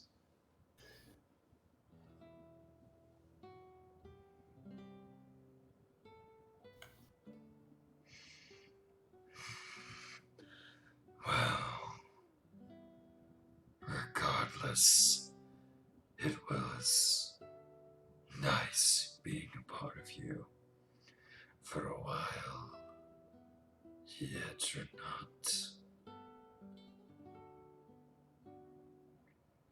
But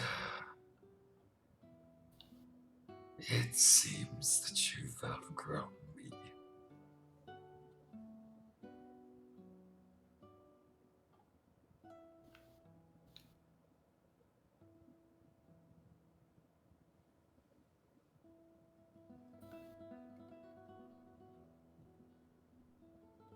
Okay. Hey, because I have. Okay, trying to find my head around this.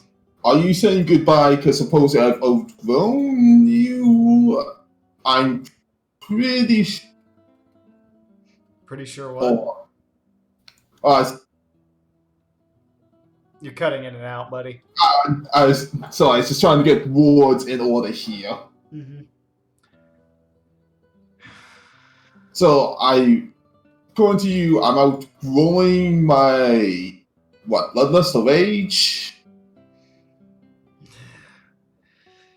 I guess you could call that. From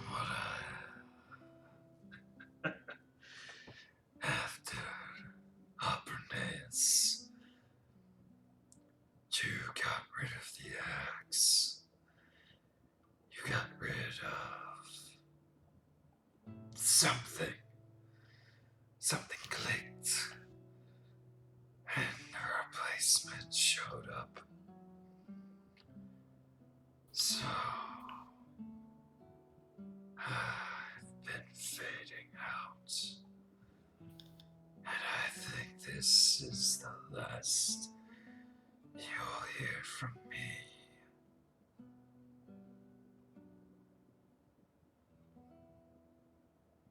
At least like this. I'll still be around. You are, after all, a Yumi. And we were supposed to eat the sun together. You watch as the paper mask starts to like burn and turn to ash and just crumbles to the floor.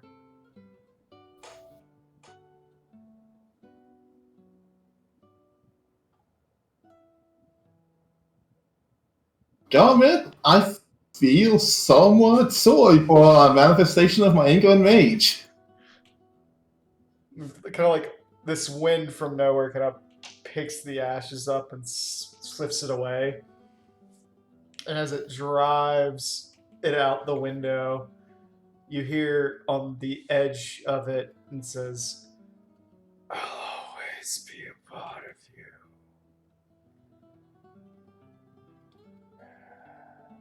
But it's good to let go."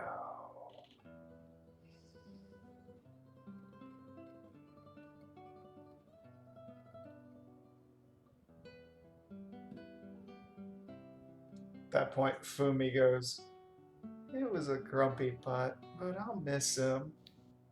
I'll admit, besides what I think were times he tried to get me to eat people, having talked to him a little bit, seemed decent enough guy. He was the only one that would play tag with me. I guess we might as well ask the heads up, what's this new guy like? Gekido said it well enough. He sits under the waterfall all day. Are we talking about Zen waterfalling, or are we talking about, like... An ocean of blood and magma. Huh. And every now and then he stands up and cuts it in half. And then goes right back to sitting still. Okay, I'm not sure how I feel on that one. How are you holding up? About the same. Just feel forgotten and ignored. The usual.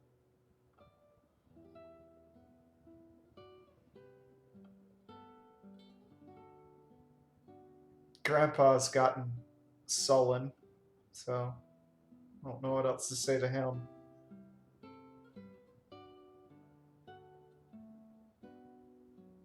Just to clarify, Grandpa would be the big guy in the water? Yeah. He's sweet enough. Every now and then he brings me a tuna. Fair enough.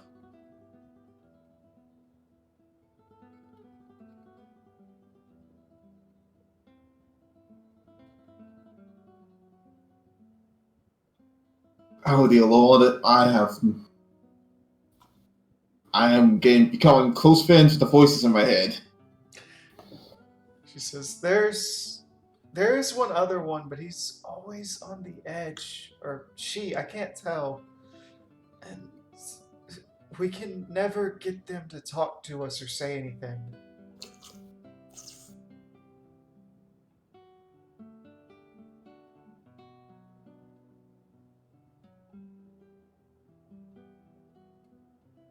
But they always seem to be holding a bag of some kind. I'm not even gonna try and guess. Do we bother you? How to put this? It's,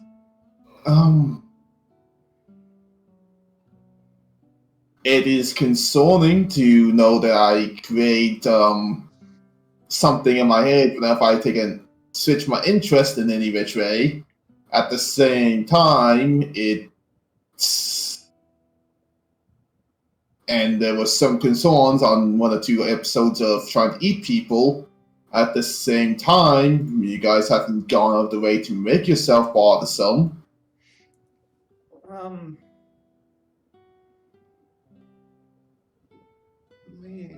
Well... And in fact, I've actually... sorry? We try not to get in your way. We've all wanted to help you with your goals in some way, shape, or form. I mean, we're you. You're us. It's just my goals are really ephemeral, so... It leaves us all feeling unsatisfied.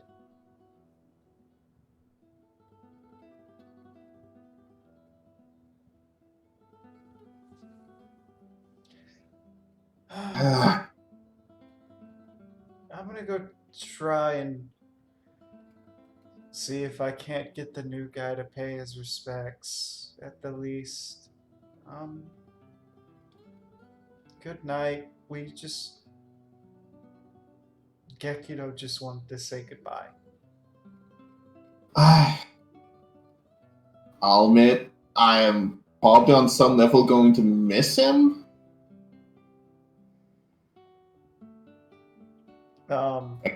And I'll admit, besides, probably had some good times.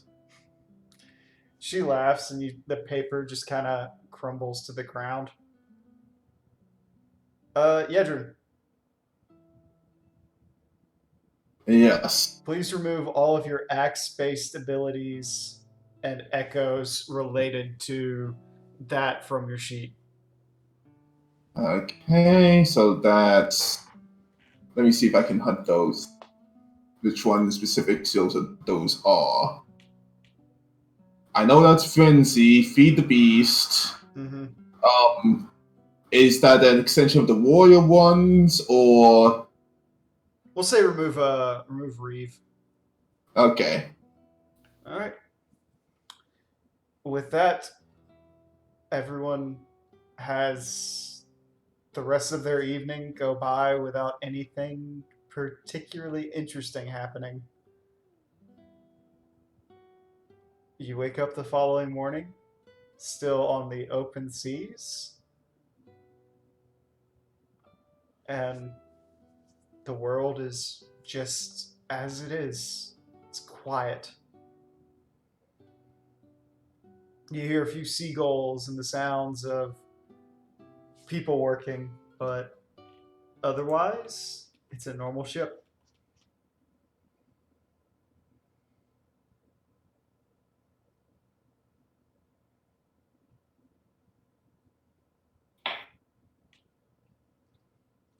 So, who's doing what in the morning?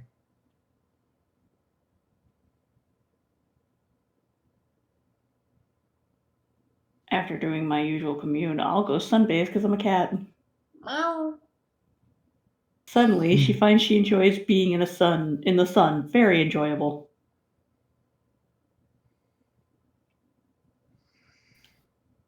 But otherwise, she's going to take the time basically for the week and just try and relax, All right. unwind.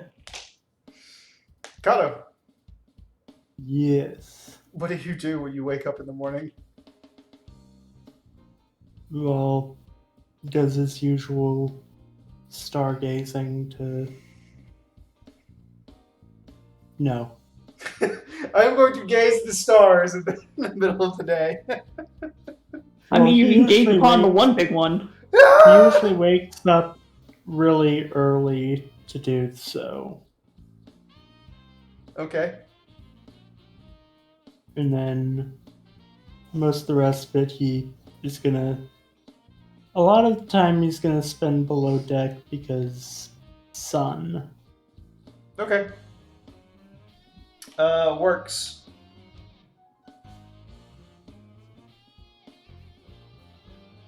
Works in.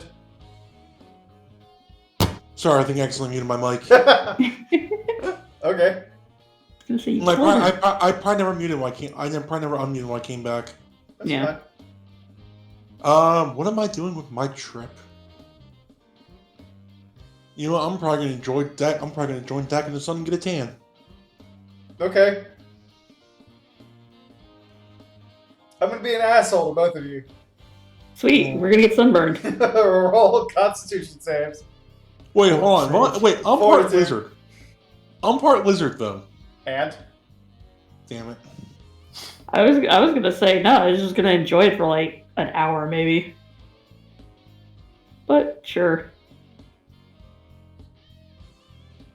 Ignore the notes. okay, you two, Thank God that's Jesus. 19, but One still. short. you two get like a really good tan going. Oh my god! First time in my life I've tanned. What is this? Basically, Scotch and Millie sit back and like instruct you two of how to turn to maximize your tanning experience, and also like, okay, time to flip to your back and whatnot. So it's like it's an all over tan. Works gets to enjoy hearing Dak purring like a motor. Damn, well, if only Dak was still a potato, there'd be plenty of jokes here. Please don't fry the potato. Rowan, Rowan, dear, what are you doing? Unmuting herself first. I did that first, yes. So Rowan's getting dressed in her new little, beach stuff. Coming out, she's actually not going to be in the sun because, dusk white, so she likes her white skin. Mm-hmm. she's gonna find a little shady spot, and her and her dragon are gonna laugh at Works and Tart, and then she's gonna, well, not laugh at, but and then she's gonna start drawing. Okay. Laugh, I look good. You Laugh. You I'm start looking drawing. good. Yedrin, what do you do with your mind? Hey, I look way better. Aw.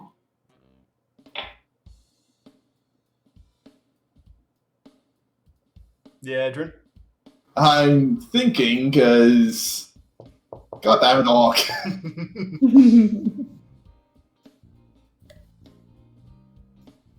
Hey, buddy, want to talk about your feelings? No, that's how I got here in the first place. It's like, no, don't make me talk about my feelings. I don't want to make another person I'm gonna lose. What? Explain. No. I came out here to avoid my feelings. I was gonna say, not sure how much the public would appreciate getting to hear about the voices in my head. I think Rowan would let out a cheer. It's like, oh my god, the crazy ass thing that we saw when we were with Heidel is gone. Thank God. Oh my God, that would be hell of a news. Do what? That would be some hell of news. Like the big scary thing that wanted to eat the sun is gone. It's been replaced by something I seems to want to cut the world. Yeah.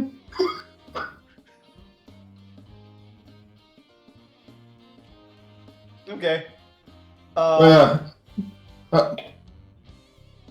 admit, was thinking of talking to others, but at the same time, without getting a tan. I mean, literally just enjoying a sunbeam. Okay. After about 7 hours on the open sea, I would like all of you to roll a perception.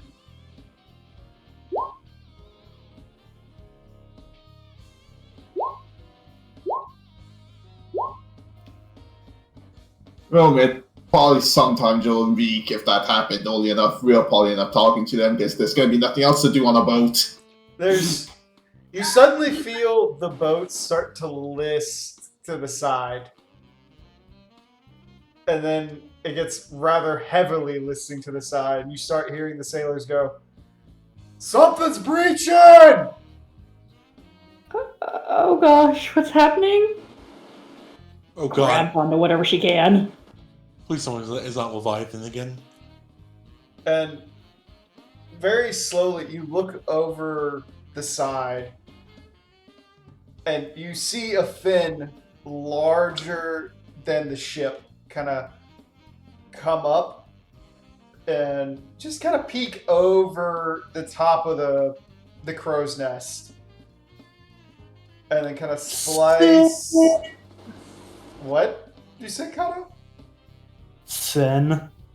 You just kind of No, see. it's not thin. You just kind of see it like come down and slice back into the water, and the ship kind of goes back to where it was. Oh, sweet matron, what was that? Do you go look It was over the big. railing? Hell no! She was clinging to whatever it was she was gonna cling to not slide. Okay.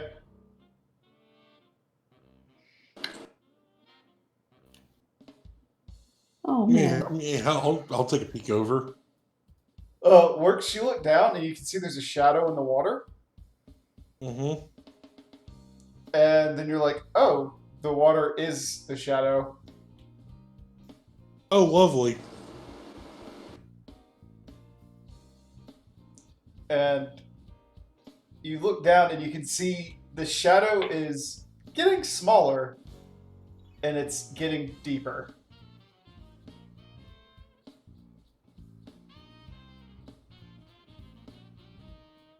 I don't like that thing being anywhere near us.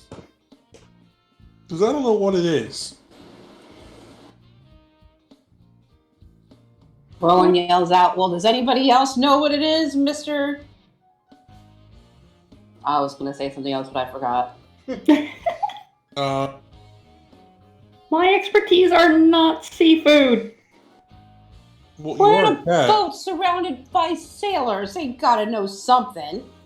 They just look around. It's like most of them are like, and then a couple of them go, "You guys don't think it's that same thing again, do you?" Oh gods. Wait a minute, say that again?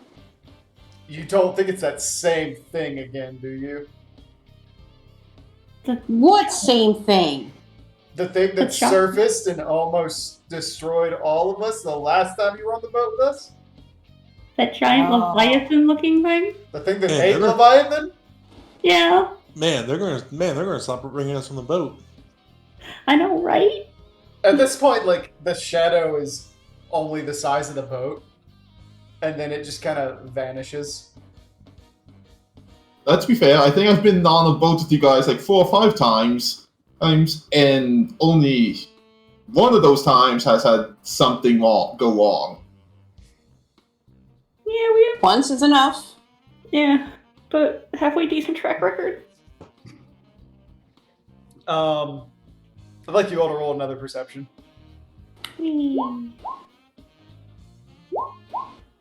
Hey, nice.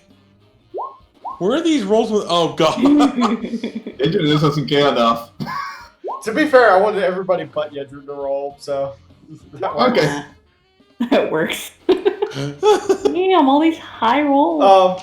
You all turn as like Yedru's saying this, and you look and you can see that there's like this little fish made of water floating next to her.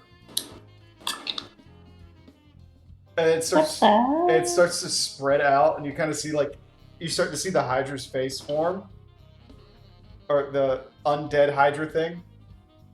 Its face form, and it goes. Do not worry about that. I have communed with the Great One of the Deep. It will not pester your ship. Oh, thank So that God. was actually true Leviathan? Is that what you call it? I don't know what we call it. I don't want to call it anything. I don't want to think about it. Bigger Leviathan? Oh, such adorable little names. The water is too deep, and I do not wish to know what lives down there. I mean, to be fair, we don't have actual names for these things. I mean, would you prefer us to call it like Ted? Head? Where's Bill? Uh,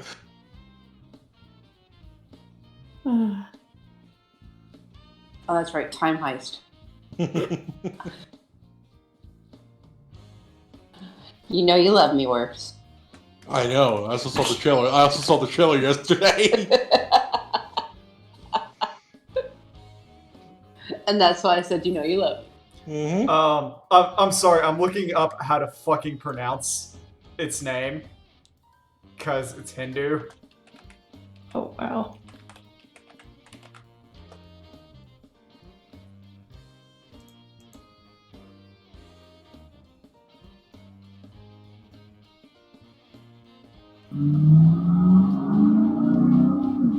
That's how you pronounce it.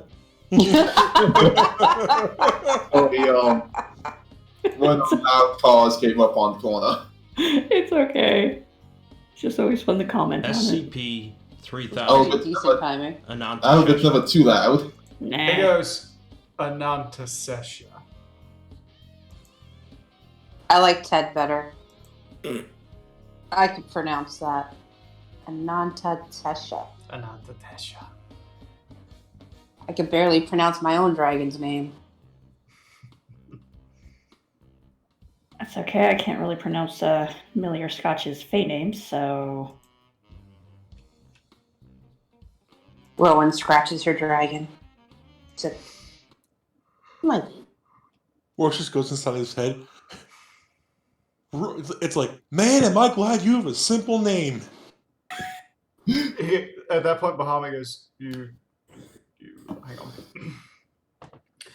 You realize that Bahamut and Ananta Sesha come from the same language, correct? Yes, but yours I can actually pronounce on a regular basis. Only because you're familiar with it. That is fair. You know what? I'm not even argue. I can't even argue against that.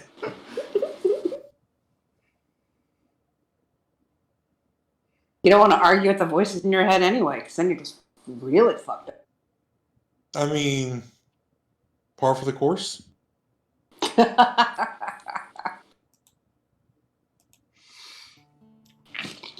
At that point, the little waterfish thing goes, "You may inform the captain that you are all under the watch of the Great Deep One for now, so long as he is on your plane. No sea life aside from those deemed safe will approach your ship." I'm almost not sure that they believe us.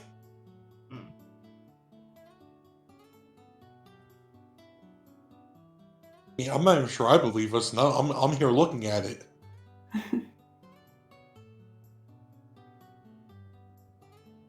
It's nice to meet you or talk to you. We've spoken before, Dakwa. Yes. I misspoke. It's nice to talk to you again. The pleasure is mine. Your form has changed since last we spoke. Yes, I've changed it permanently. That is your decision. Very much so. At that point, there's suddenly, it suddenly turns and looks at Yedrin. Yedrin, Yes. 1. You have not attempted to speak with me in some time. I'm disappointed. 2. I would like you to catch a bluefin and throw it back to the ocean to me.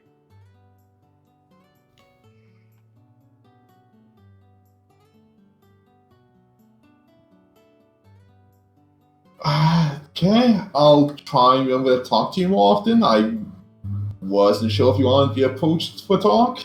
And 2, I'll see what I can do with the bluefin. No promises. I'm not that great a fisher. It just kind of, there's silence for a moment and says, "Understood. But yes, everyone likes to be spoken to." Then it turns back to the entire group. By the way, talk to your gods. I wasn't even sure how to talk to the gods. They just kind of came to me. It just kind of, you like see like the fish eyes kind of droop in that like, "Are you serious?" face, and it goes, "Try praying." I have prayed.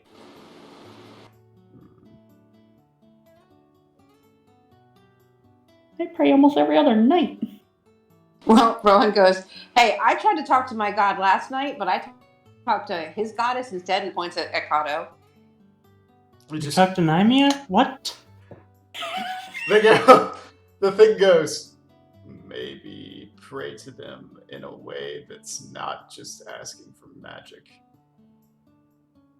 Wasn't asking for magic, I was asking for guidance. You don't count. They just asked. Gee, thank you. I just asked for everyone to be okay. I don't count. You count to me. He goes, "You're a sorceress, are you not?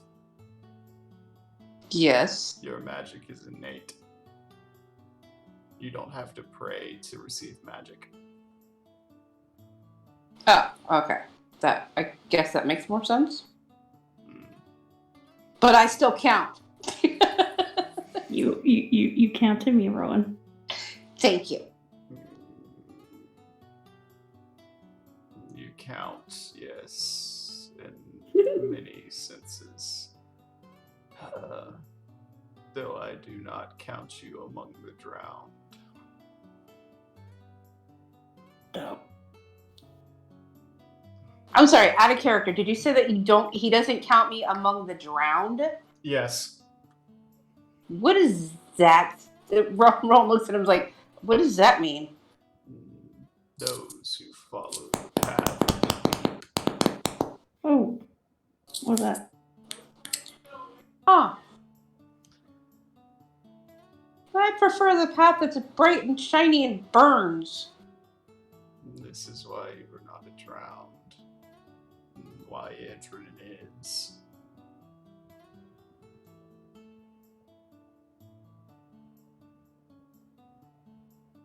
He looks at Yedrin. I think we're going to need to talk again soon.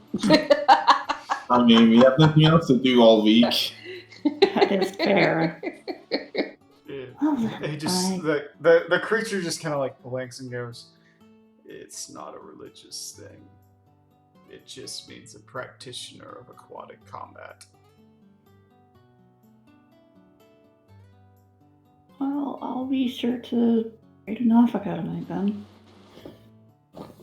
Other than my usual. I'm scared to talk to my goddess. I have a feeling she's going to throw one of her spears at me. I was gonna say, are you afraid she's gonna spear you? At that point, Bahamut goes, hang on.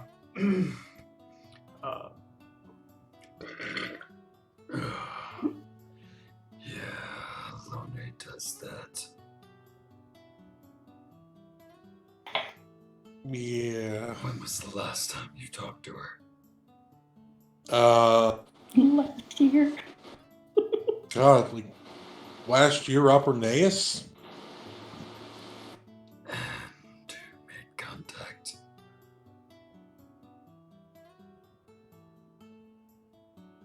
She thought she came to me. I did initiate that conversation.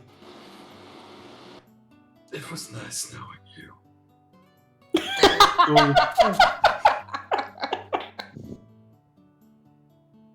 Oh, she's gonna throw all 3 of her spears at me.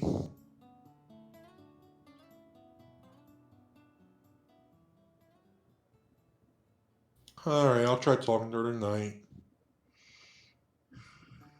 Best of luck. Yeah, you know how I am with words. That's why I wish you good luck. You're going to need it. I need a goddamn miracle.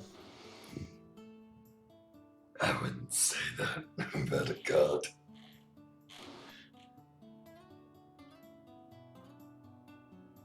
Okay, I'm gonna need a motherfucking miracle.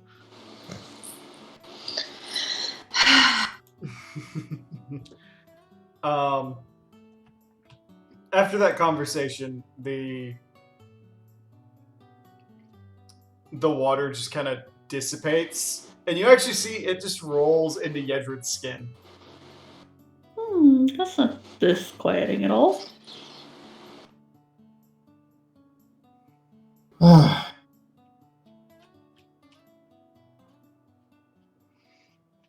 So,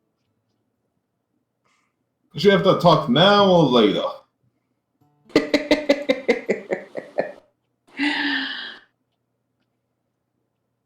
That is completely up to you, Yedrin. So you have a giant, or you have a being in your head that can tell giant fish to leave us alone. I thought we had the conversation on the World Hydra. Well, I'm not sure Big Hydra. I don't think we fully grasp the scale of its power or influence, for that matter. I didn't think it was taking residence in Yedrin's head. I thought it was just watching over Yedrin. At this point, things taking residence in Hunt's head is not surprising. Are you charging rent at least? I'm just trying to remember what I told you guys about him, because I could have sworn I told you about the whole like, basically dragged me out of the experience, talked, made a deal. No, I remember that, I believe, yes. Yeah, but wasn't that an octopus? type thing? No. No. No, I call it the multi-jug, as far as I know, it's got multiple heads and is big enough to cover the horizon. I'm just glad I don't have anything in my head. Outside of Million Scotch being intruding.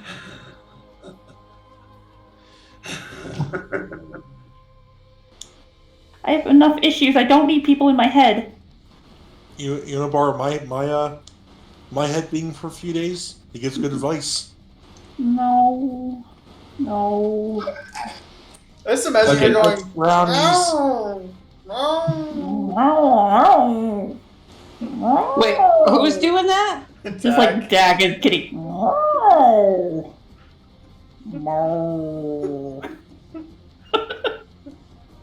No, no, no. You guys just chased my dog away. Oh.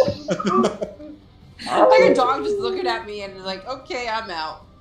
Okay, Angry Cat, I'm out. Yeah. So, okay, how did you want to start this conversation? Do you want to we go over Big Sea Hydra, or did you want to talk about? Oh, Dude, it's the monsters in your head. You tell us what you want to tell us. Mhm. First off, how many are there? That is a question. And are we gonna get eaten again? how to answer this one? Currently there is technically 4, maybe. To explain, something I learned from them just recently. How to put this in a way that. Okay, there's no good way to put this. Suddenly a sailor just walks by. It's like, out with it, man! Out with it, woman! Okay, yeah, there's no good way to put this. My mind easily fractures. Oh, that's not good.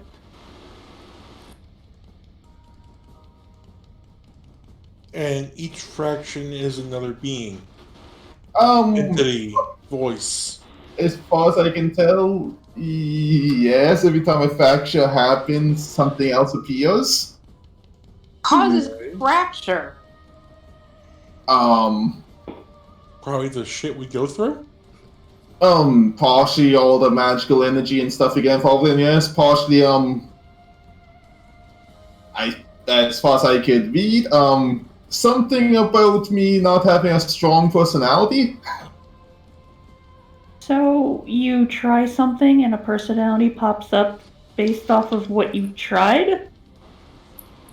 Basically, the only ones that haven't happened is, eating and drinking.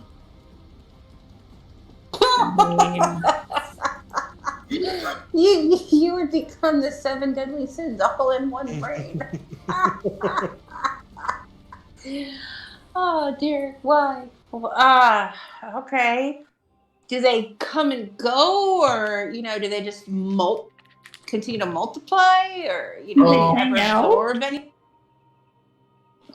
Considering what happens, it seems is I let go of one hobby / obsession / thing I concentrate on. That one fades out in favor of a new one. And what's the new one want to do? As far as I was told, no idea. He just sort of sits on a blood waterfall, cutting it every now and again. Oh, that's not disconcerting at all. I think I'm going home. Look, you're the one that wanted to talk about Well, my... I guess the question that came up before is, do we have to worry about you trying to eat us in the middle of the night? Because that's actually really scary. And it has happened. How often has that happened? At least 3 or 4 times. you tend to do and she like puts her hand like over her face, and it's like the really spooky white mask thing, and I think the last time it looked like it was bleeding from the eye holes. There were no eyes, there were holes. There's like Yedrin's face twists for a moment and kind of makes that same face, but with none of the blood. And you hear the little girl's voice goes, "I'm sorry, I was really scared." And then it like reverts back to Yedrin. I think I just made one of them upset. That's Fumi. She's rather nice, if a bit rambunctious. I'm sorry, The Fumi. face turns back. You can say clingy. I understand. I'm sorry, Fumi. I wouldn't call you clingy. You.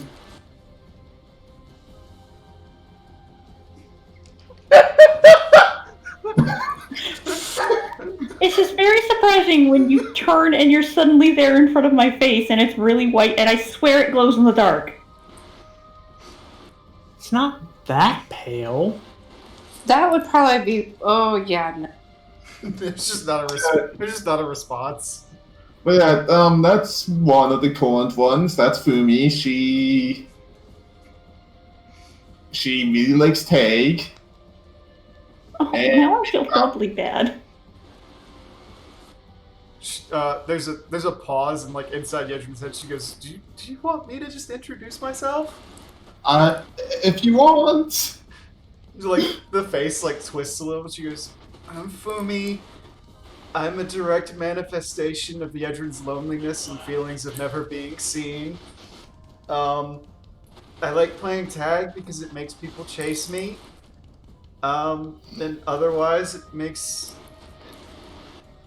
If you've ever seen her disappear or wonder why she's so good at stealth, that's me." Ah! So basically, you're Yedrin child, like that never got to be explored and hides. Yes. But you don't want to eat us. No. Okay. She's like, I just want to be your friends. I want Yedrin to have friends. I mean, aren't we friends? I thought we were all friends. She goes, "Ask Yedrin?" And then just kind of like shifts away. Yedrin, are we friends?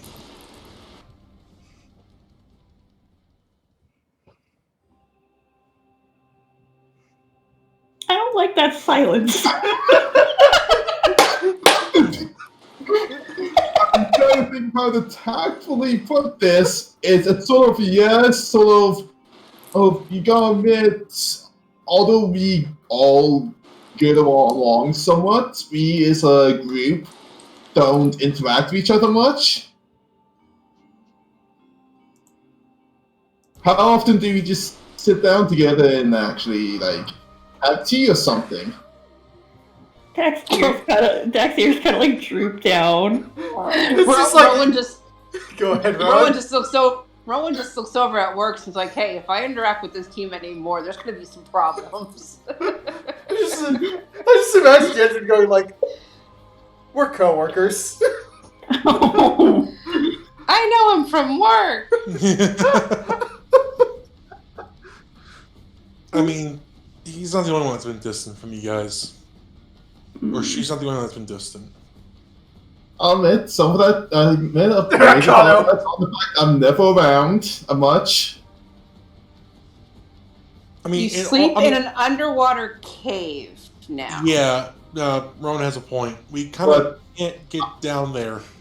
Slash slight counter. 1, link shells, and 2, how often do you go visit each other's houses? He practically lived in mine for a little while. I honestly was scared that I would have emotional outbursts and freak you all out. I was scared of what I'd find in their house. Kalki's like, "I just met you all." Wait, what? I was worried I'd get in there and see some like hardcore bondage shit going on. Just like, Wexen! What? Kato joins in smacking him in the back You know of what they the say about the head. innocent ones? Meanwhile, it is Ro- always the quiet one. Meanwhile, Rowan's Yeah. like, yeah, it's more arc shit. Just side eyes. I'm fucking with that. Okay, you have a fair enough point between you and Wolfsborn, but I mean, like, the group as a whole. Look, and Rowan looks over at Hunt and she's like, and she goes point blank, look, I know we're not friends. I know there's still a big part of me that doesn't trust you, but it is what it is. We work well together, and that's how it goes. I love Dak like a sister. I love Works, Fionn, and Ark. But there is still a part of me that doesn't trust you. But I don't dislike you. But I know that you and I are never going to be the quote unquote BFFs. Because one, I'm not a BFF kind of person. I mean, fair enough. I don't think I was exactly looking for a BFFC either, exactly, but it's.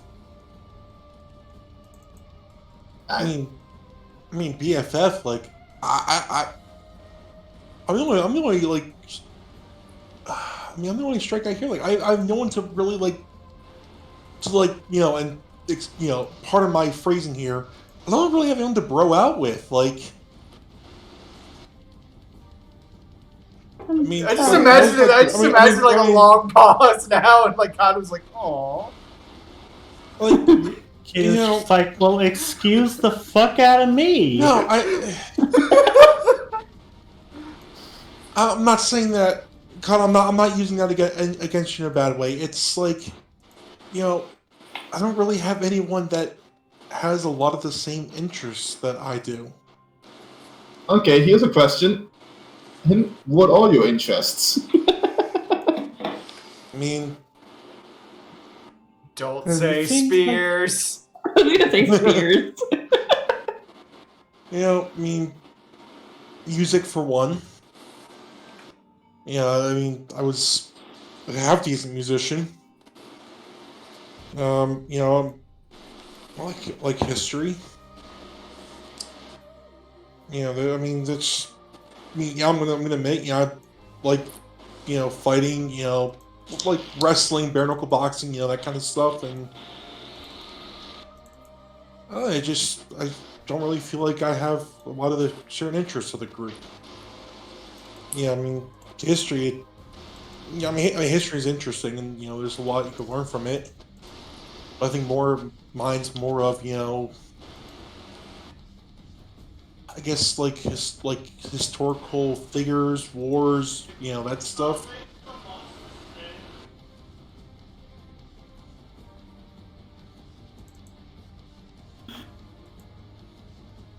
And see, I have learned some things here. One, I don't think you have I know you expressed that you knew music, but let's put it this way. Hey, I didn't quite know you were deeply into music. I mean, if I wasn't doing this, I'd probably be back in Ishgard as a musician. I mean, And honestly, if I had the time to actually sit down, I mean, granted, there's a lot of rust to shake off. If I had the time to actually sit down and do it, practice again, get back to where I was before I left. I wasn't like, outstanding or, like, absolutely incredible, but like, I could hold my own. I mean, I don't play instruments, but I sing. There's some music in that, at least. Yeah. And hell, I'll admit, I'm really into trying new things. Give asked to go see like some musician or something. But anyways, You try new things. I'm a new person. that's an issue I don't know. Hunt, we're gonna experiment. We're gonna see if we can draw out a foodie part of your brain. You might not want to go for food. I don't know, man. That might be awesome. Considering Like- the amount like of that food that he already actually- puts away. I know, but still, I'm just saying. I'm just saying the foodie we draw out might be like world class chef. I'm just saying that's a possibility. Very low possibility. Look, I'm trying to be optimistic for a change here. Instead of being the pessimistic. I could give you all cooking lessons if you want. I mean, I could start Well- the fires. I mean, honestly, Dak, if we have time when we get back to if we have time, sure, I'll take some cooking lessons. Okay. I mean, I can't guarantee I won't burn something down, but That's all part of learning. How many cookies and other things do you think I have burned trying to learn how to bake and cook? true. I have ruined pans. I just burn. Come on. So, all right. So that's your interest. Dak sings. Kato, what about you? I'm sorry, I'm just laughing because Yedrin has once again changed the entire flow of the conversation off of her. I mean, artful dodger there. Yeah, right. I didn't even do the chinchilla.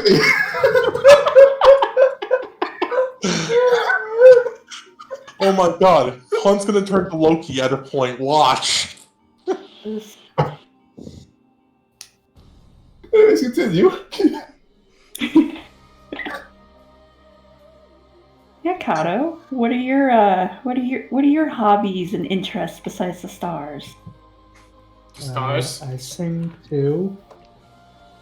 Oh? Yeah. Hmm. I'm a viewers. No. Hey, baby.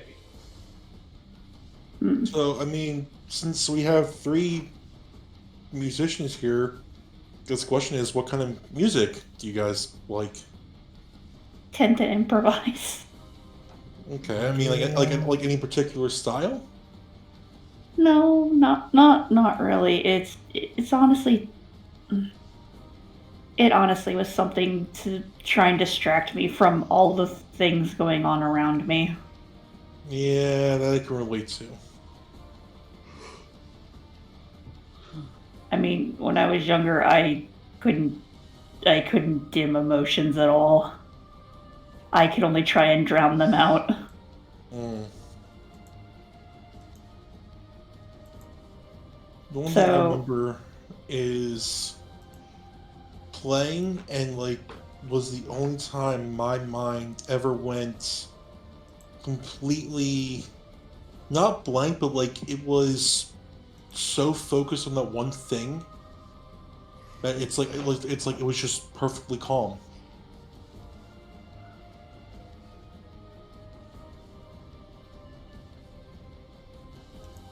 I mean, you have to end up focusing on your fingers, or, yes, in my case, breathing. And the sheet music. Yeah. Well, I think after a certain point, it's muscle memory that kicks in. Mhm.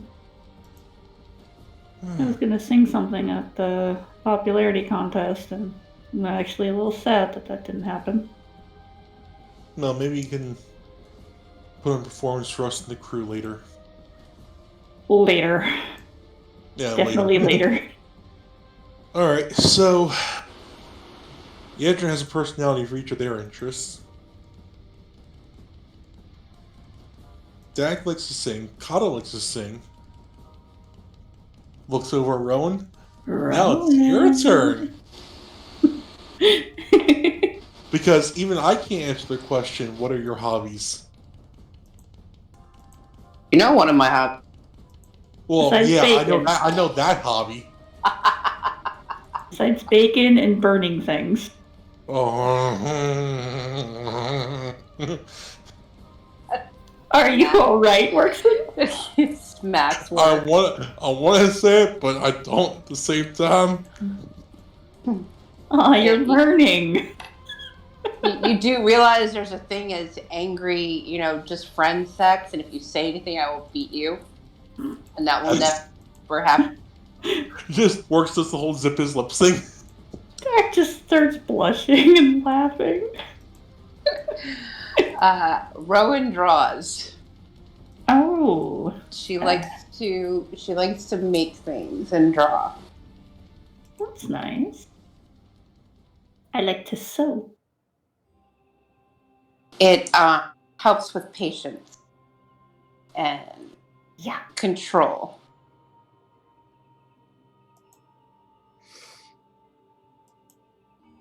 Well, Looks back at Hunt and says, "Okay, so we got this out of the way. What other personalities are in?" Well, you met Fumi. The Hydra's not personality so much as a guest. I don't even have any idea on Bloodfall guy. Supposedly there's this distant figure holding a bag that no one's quite sure on. Sounds like a greed.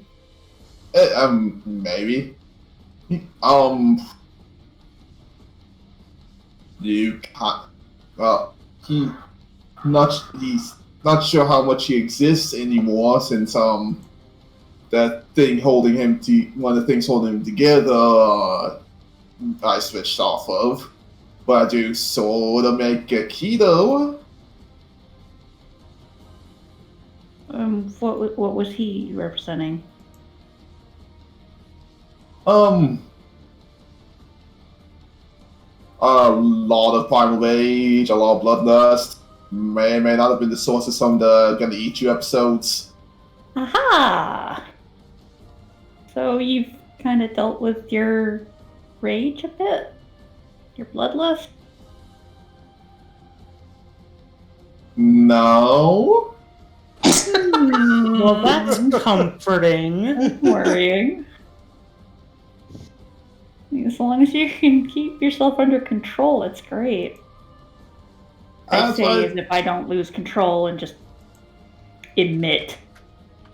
That's sort of why I make no promises on the eating people thing, because I have no idea on Bloodfall guys are supposed to be the slight replacement. Noted. So- I need to figure out how to make a magical muzzle.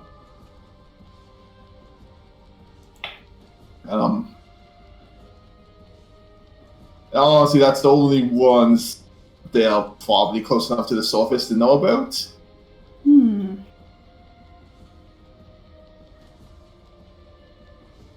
So this child spirit of yours, so to speak, Sumi,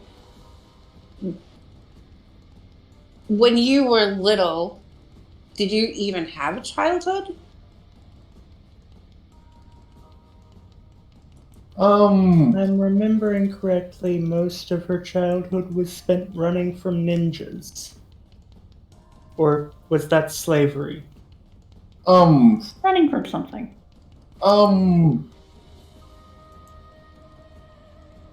Let's see. I just see Yedrin like with their fingers out like. Carry the two. What counts as childhood for this? Hey, did you ever get a chance to, be a kid, play, enjoy time with family members? Did you have any family members that didn't want to kill you? I had family members that didn't want to kill me. Let me think.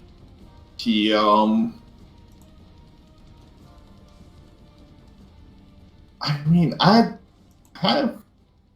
had some family members I would like to meet again, but I didn't get to spend as much time with them as I would have liked as a kid.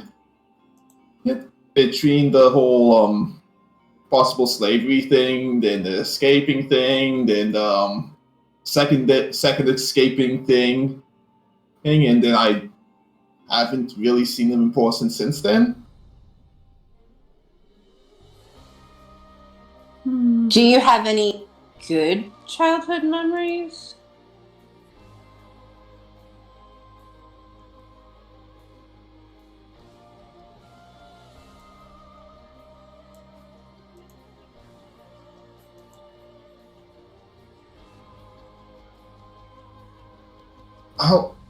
I'll straight up admit, I spent so much time in either scared or running or in rather ungood situations that at this point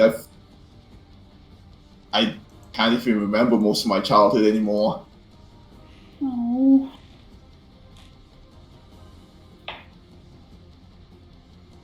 There's just nothing. I guess there is just not enough there for me to want to remember. Yeah, I Fair. heard that.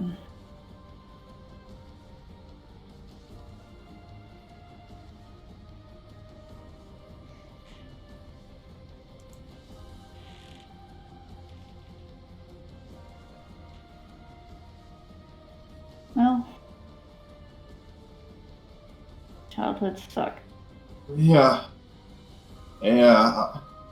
Where's the reason for this direction of question, Roman? Just trying to figure out what causes some of your things to pop up. So I get Fumi. I'm going to guess that the angry one was coming from all the fighting Yedrin had to do.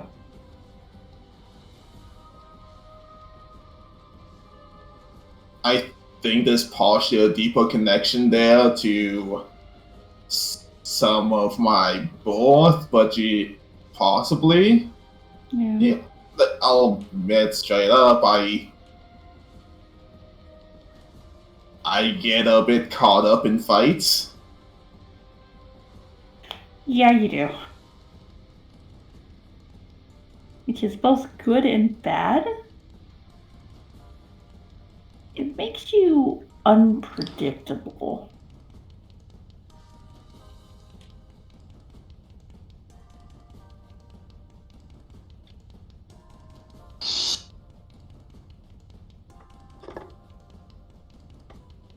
In all honesty, I don't completely understand what it takes for one of them to form, how long they can last, or what causes the replacement/fading.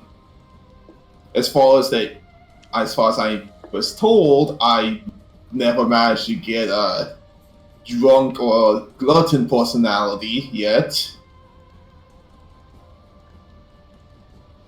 Well, My- it's not like you're a drunk or a glutton. You know, I mean, you eat a lot, but you need it. Not as much anymore, but yes, I eat a lot. I drank a lot more when we first met. Well, you had just met us. It was understandable. I'm still trying to find hobbies to help cope. Oh, ouch. Kidding, mostly. I'm mostly trying to find hobbies to keep myself busy because we always travel. No, I understand. I honestly feel a little bit of a little out of practice with cooking and baking since I've been on the road so much. I don't even want to know how I'm going to sound on the instrument. Ugh. God, I already hear my teacher yelling at me. That's the only person you hear yelling at you? Well, for playing an instrument, yes.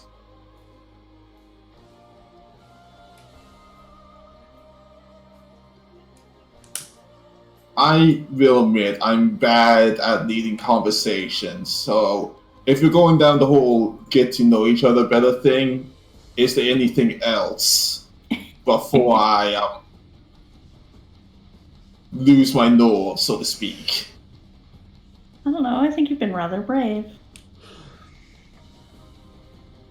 When facets of your personality tell you you're being too lonely, you sort of got. Dear Lord, that makes me sound so crazy to be agreeing with facets of my own personality. I mean, who knows you better? Yes, but usually it's a problem when they're talking back. That's very fair.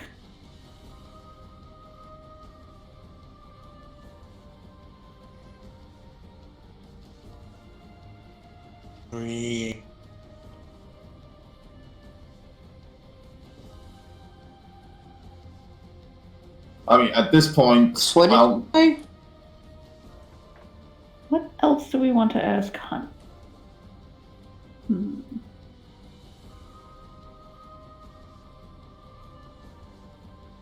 How was Fenrir? Wow! Let's not talk about that. I mean, that was a year ago. I think. I think the. What I'm looking for. I think the comedic value has died. Dude, she got paid for it, okay? And now Fenrir's wife is like, hey, that just happened a couple weeks ago. That's what brought that back up again. Oh, yeah, no, that, okay, yeah, no, the comedic value from that is still fresh. Oh my goodness. You're both terrible. Yes, we are. Have you met us? Sometimes I wonder. Hi, I'm Works. I'm a jackass and a smart aleck. Hello, I'm Dekwa. I am the resident shy girl. I mean, Yes. I mean, Dak. I don't, like you've changed your, you've actually changed your entire race. I know. So, I mean, it could be like meeting a whole new person. I mean, I tried to make myself look somewhat like myself, at least. Yeah, but there's still very discernible differences between a Lalafell and a Makote. I actually have a That kind of puts her hands on her hips and leans forward a little bit. Oh, do tell. I'm sure I know of them. I mean, for one, you have a tail. And it's very nice. Just flick, flick. What Just were you like about to the say, nut- Rowan? So I have a question on that. Oh? What happens when you run into your brother? Charlie? Cross that bridge when we get there. I did send him a letter about it. And no matter what I turn into, he's still my little brother and I still love him. But I needed to do this for myself. I needed to be selfish for once. With an actual purpose. Yeah. And I was Well, not happy. as long as you're happy now, that's all that matters. You're not only happy, you're getting married, you're getting laid, you're a cat, you're getting all this attention now. You should be good. I have to admit, the attention is really weird. I mean, I've gotten attention before, but I'm getting more of it, and for not weird reasons. Are you sure they aren't weird reasons?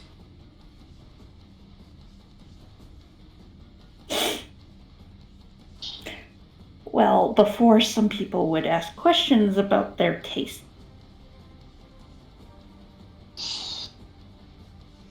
This is true.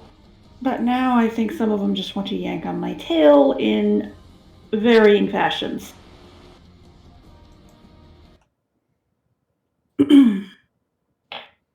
Well, rest assured, I do not want.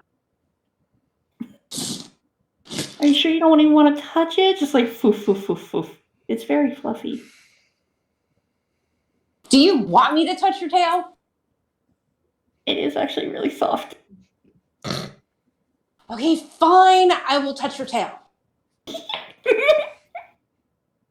Rowan reaches out very carefully and starts touching your tail. And okay, Yeah. that is very soft. I was gonna say, have you ever seen like a Maine Coon's tail? It's just like really foof Yeah. and soft. Yeah. Okay, you're right. It's very soft. I don't wasn't know how I'd expecting- be able to get used to that. It's Um, very oddly heavy. As you guys are talking, you suddenly hear like a click, click coming down the stairs that are like to the right of you. Rowan lets go of her tail real quick. And this white-haired, pale-skinned, like half Ellison, half here woman comes down, kind of dressed in the Doman fashion, kind of cocks her head at you all and goes, "Oh, hello. You must be the guests that I was informed about." Merp. Kitty Merp. Possibly? I mean, yes, we are guests here. Hello?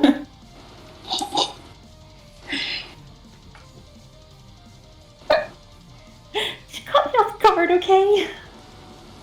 And you're our diplomatic. Things are still weird, okay? You say Rowan that like extends they're a ever hand and going says- to not be weird. Kato. Rowan extends a hand in greeting. I'm Rowan Darksbane, and this is Dequat Tart, Kato Hailstrom, Edrin Hunt, and Worksit. She bows and says, "Oh, I do know who you all are. Don't worry much about that. My name is Mina. It is a pleasure. Mina is the name I go by. My full name is Songwon Mina Young Fat." And how is it that you know our name? She goes, "Newspapers?" Oh, that's Yeah. right. We are. That's right. We are technically. Our name is plastered everywhere. I had merely assumed on Dacquois' part, seeing as the agents of mayhem do not tend to travel without their diplomats. Mascot. Mascot. Diplomat. Diplomascot. Diplomascot. God damn it. Rowan just Max works. You should be the mascot. She goes, No, I am not adorable enough. she just smiles a little bit and says, "Well, anyway, I assume that you all are headed for the Allegan Ruins as well." Yes. Good. It'll be lovely having some companions on the matter. Apologies, I seem to have swooped in a little bit on your quarry. She laughs. I mean, their hand would not hurt. Smiles a little bit. Dak, Yeah. I would like you to do two things for me. I'm scared. What? The first thing I would like you to do is, what knowledges do you have? Do you want my high ones or I want the ones you have trained. my trained ones? That's everything but engineering.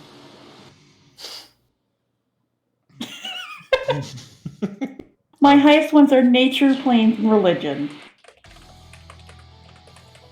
Everything else is between 3 and 4. Okay, hang on one second.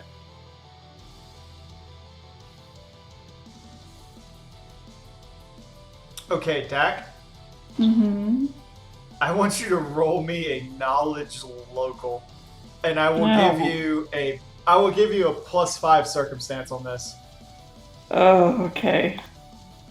Ha.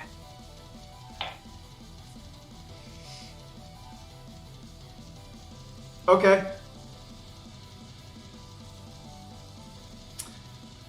Secondly, I want you to roll a will save.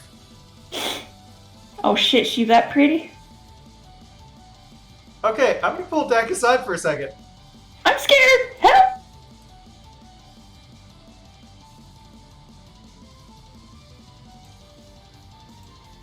Ah! Hello. Hi! Okay, Dak. You go into a panic because you realize this is the fucking Grand Champion of Gridania. Internal screaming. And you also know that if you let this fat go, she will kill you. Good to know. Because her identity is supposed to be a secret. Uh-huh.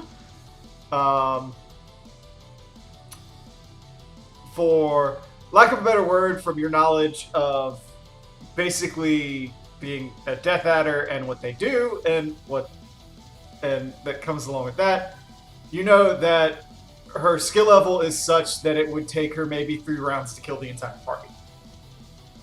Yeah. Okay. She is an above level 20 monk. Oh, Jesus Christ. Okay, you can go back now. You get a bonus to damage against orcs. That would be more fitting. Yeah? Or, you know, if Works would have gotten a charisma boost for dating me. That would have been funny. At this point, the woman looks over at Dak, sees that she's gotten a little pale, and goes, "Is everything all right?" Oh no, everything's fine. And she just starts fanning herself. I think I might be getting a little bit of heat stroke. Maybe I should go down below. Very well. Rest I'll well. take her. Jack basically books it downstairs. Kato goes to keep an eye on her. Heat I stroke. feel like I missed something. I know you missed some. The woman sort of rolls her eyes a little and says, "Oh, well, Miss Darksbane, how's everything with you?" Everything is fine, thank you. And what brings you along on this journey? Well, I caught wind of this little expedition inside of a bar. One of the sailors is a bit loose-lipped, and honestly, finding out more about Allegan history is something of a passion of mine. So, I wormed my way in.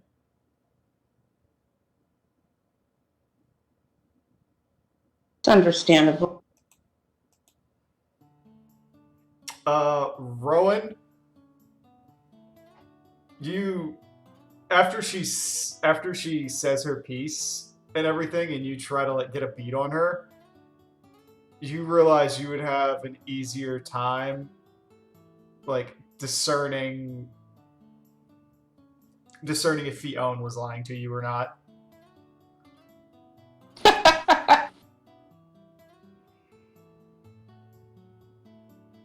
Like straight brick wall of a poker face, if there is a poker face even going on.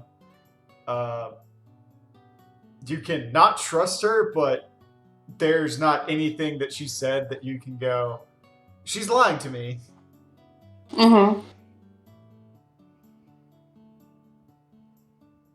Well, I do hope that this journey is everything we all expect it to be, that's for sure. Oh, I hope so as well. Like I said, I'm just really here to gather information. I'm not expecting much, or rather anything, but break from work is always nice. And what is it that you normally do? Oh, I'm a military attendant for many of the camps along the Garlean edge of the border up near Alamigo. Essentially, I administer first aid and other curatives, which I guess is partially the reason why I'm looking into all of the Allegan stuff. Hoping to find some advancements to our medicine and healing culture. Maybe some new curative spells.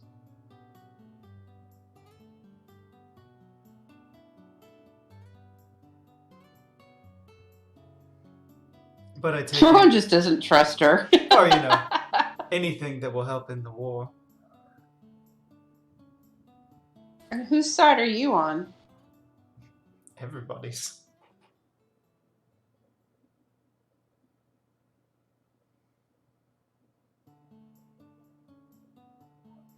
I suppose that I'm more aligned with the Alliance than I am the Guardians. After all, it's much easier to side with a defender than the aggressor. But I won't turn anyone who needs healing down.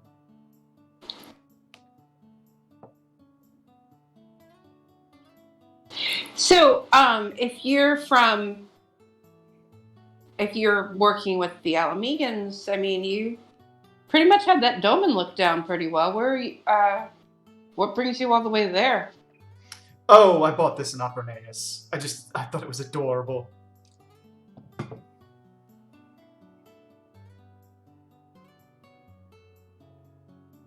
Okay. What, you haven't ever wanted to try another group's fashion? See how it looks on you for a change? Never tried Doman. Well, it's rather light and airy. And, to be honest, it makes movement a whole lot easier, especially with the slit on the side. Having it all be one piece is just so restrictive. I don't know, it's the shoes. The shoes just, they just don't do it for me.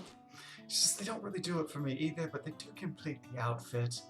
I'll probably slip on a nice pair of, not flats, but inch heels later. Maybe in a nice black open toe. Now, see, that I get. Mm-hmm. I think my biggest problem is they have the little stud on the front. It's so annoying. Just let it have a nice taper down. It's like it's a little platforms underneath it. I just can't get that. Yes. Yes. It's complete agreement here.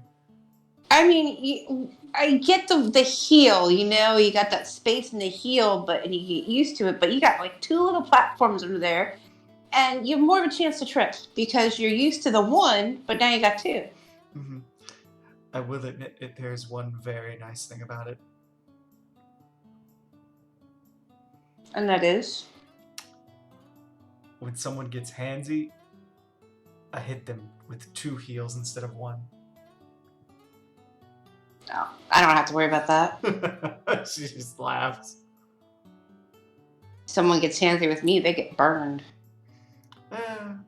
Some girls aren't blessed with that sort of magic.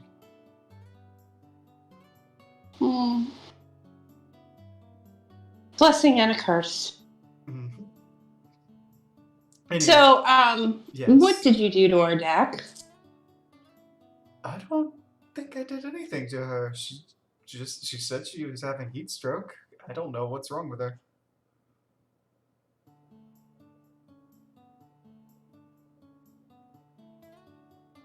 I was just looking at her like, I honestly did nothing. I looked at her and then she freaked out.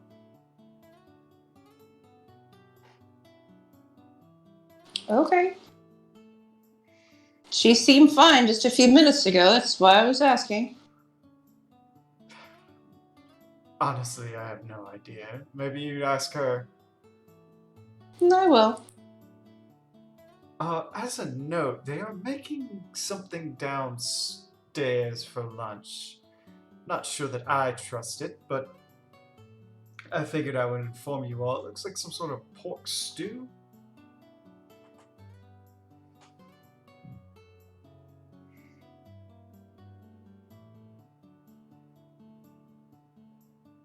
Did you say pork? Yes. Okay, I wasn't sure I heard that right, Ark. That's why I asked. Okay. By my guess, it looked like they were using pork belly and shanks and stewing it together with some sort of beans and a few other things.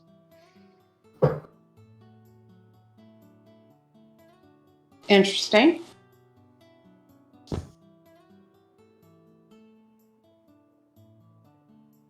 So I was gonna ask another question and then I completely forgot because I remembered I asked her one and then it screwed up my thought. Mm-hmm. I don't know, I'm gonna look at the guys and hunt and see if they have anything to say.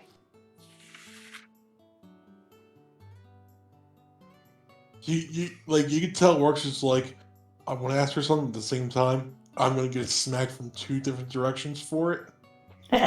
Coward. Yeah, Trisha, you have anything to ask? I was actually gonna make a slight joke by doing this.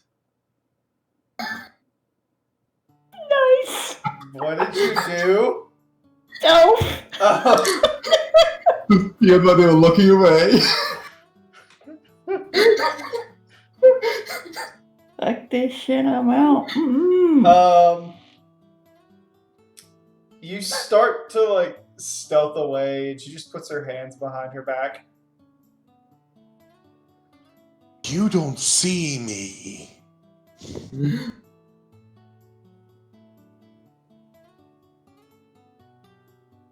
So yeah, it's just Rowan and Works up there with her. Like, Works looks like he wants to ask her a question, but at the same time he's really nervous about it. Oh, spit it out, man. She just looks at you and like raises an eyebrow, like, huh?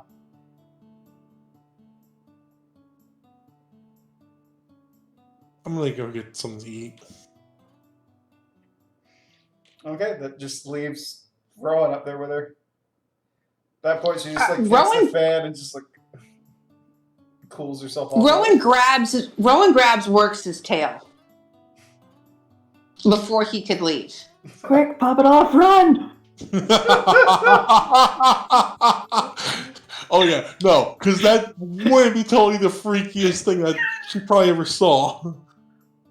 Okay, Rowan grabs it, Works' tail. Works, so you try to stop it or what? What's going on, buddy? I walk back. God.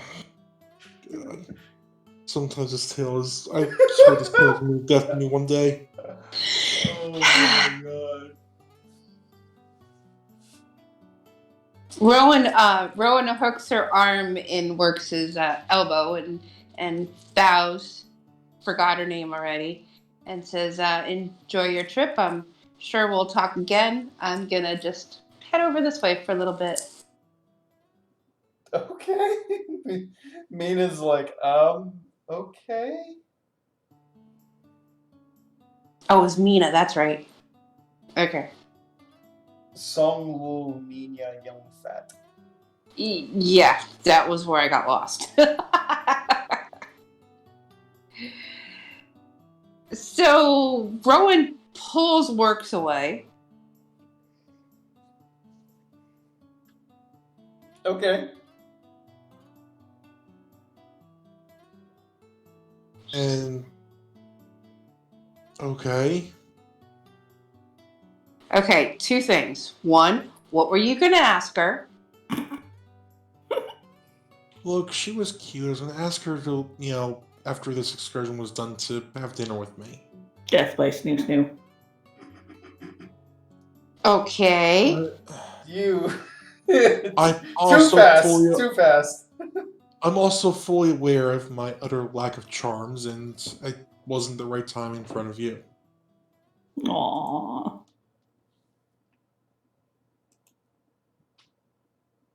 Well, at least you didn't ask that question right then and there and in front of me. I appreciate that. What the hell do you think she did to Tart? My guess is something popped off with the echo. Because she went wicked pale after that. Honestly, my money is on Tart's echo popped, and I'm guessing she has something. She has a past.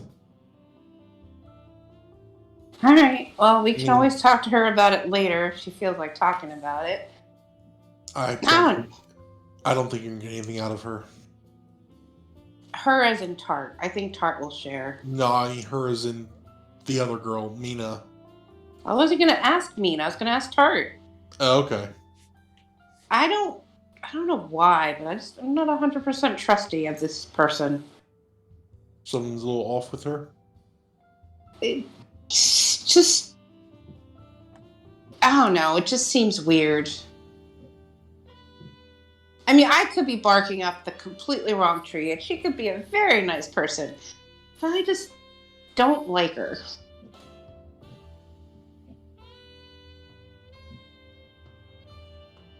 And you want to ask her out. Look,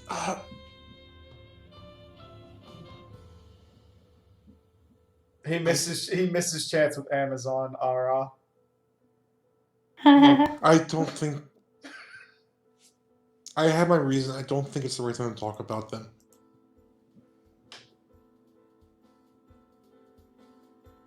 Works.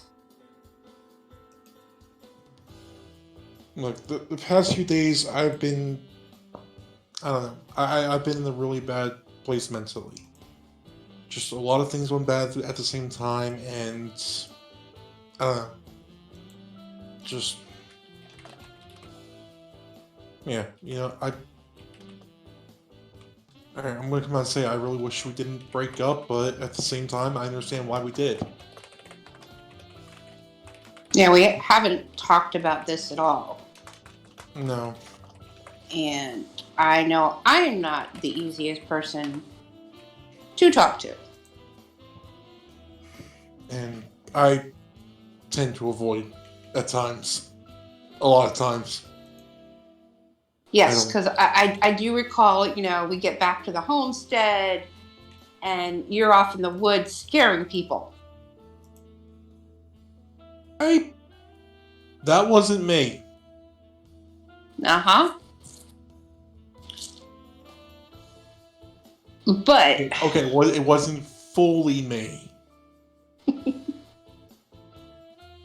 Roa just laughs and she sits down and she's like, and she, we should talk about the elephant in the room. And we should also realize that we are at this point free agents, haha. And it's probably going to be hard for one or the other to see someone get with somebody else if that happens. But we have to remember two things.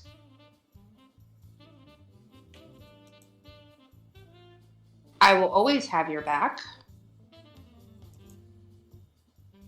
No matter what, even when I'm mad at you. Which is a lot. Hey, be happy I have your back when I'm mad at you, because yes, it is a lot. Yeah. Well, that's also mostly my fault. No, it's not mostly your fault. You can't take the blame for this. You really can't. You didn't do anything wrong. And I want you to know that. Because what happened with us was a lot more my fault than yours. And the reason I say that is because I am a hard person to talk to. I am a hard person to let things down. I have too much anger, too many fears. And I shut down on you. So know that I'll always love you. And I'll always be here for you. But don't blame yourself for what happened. You did nothing wrong. That's reassuring at least. Because, to be honest, I blame myself a lot for things. But seriously, when I got angry, when I got upset, I didn't. Saw I didn't turn to you. I didn't turn to anybody. I hid, and I was angry, and I was snapping, and I was being argumentative when I shouldn't have been. Yeah, and I was honestly hoping, I understand, some traumatic habits need a cool down period, but I kind of hope that, you did come to me after a time. I could have been there to help you get through it, and been the person you needed. You'll always be a person that I need, but there are things that you won't be able to do for me. And it's not that I don't want to trust you, and I don't want to have you have you be in that capacity. But there's a lot of fears that I have. And then there's things that I just need to still figure out on my own. It's like after everything that happened with Marcel, I spent a lot of time alone, hating myself, hating everything, being trained to not kill my next partner, and then just not really getting involved with anybody more than just a 1 or 2 night, hey, let's have fun. So when you get involved with somebody and emotions are there and it's there and they were real, and don't think for a moment that I didn't love and I don't still love you, I just don't know how to do it because I'm just afraid. I'm afraid all the time. I already almost burned your face off. We can't always. Let's be real. You probably would have made me look a little bit better. No, you're handsome the way you are, and you know.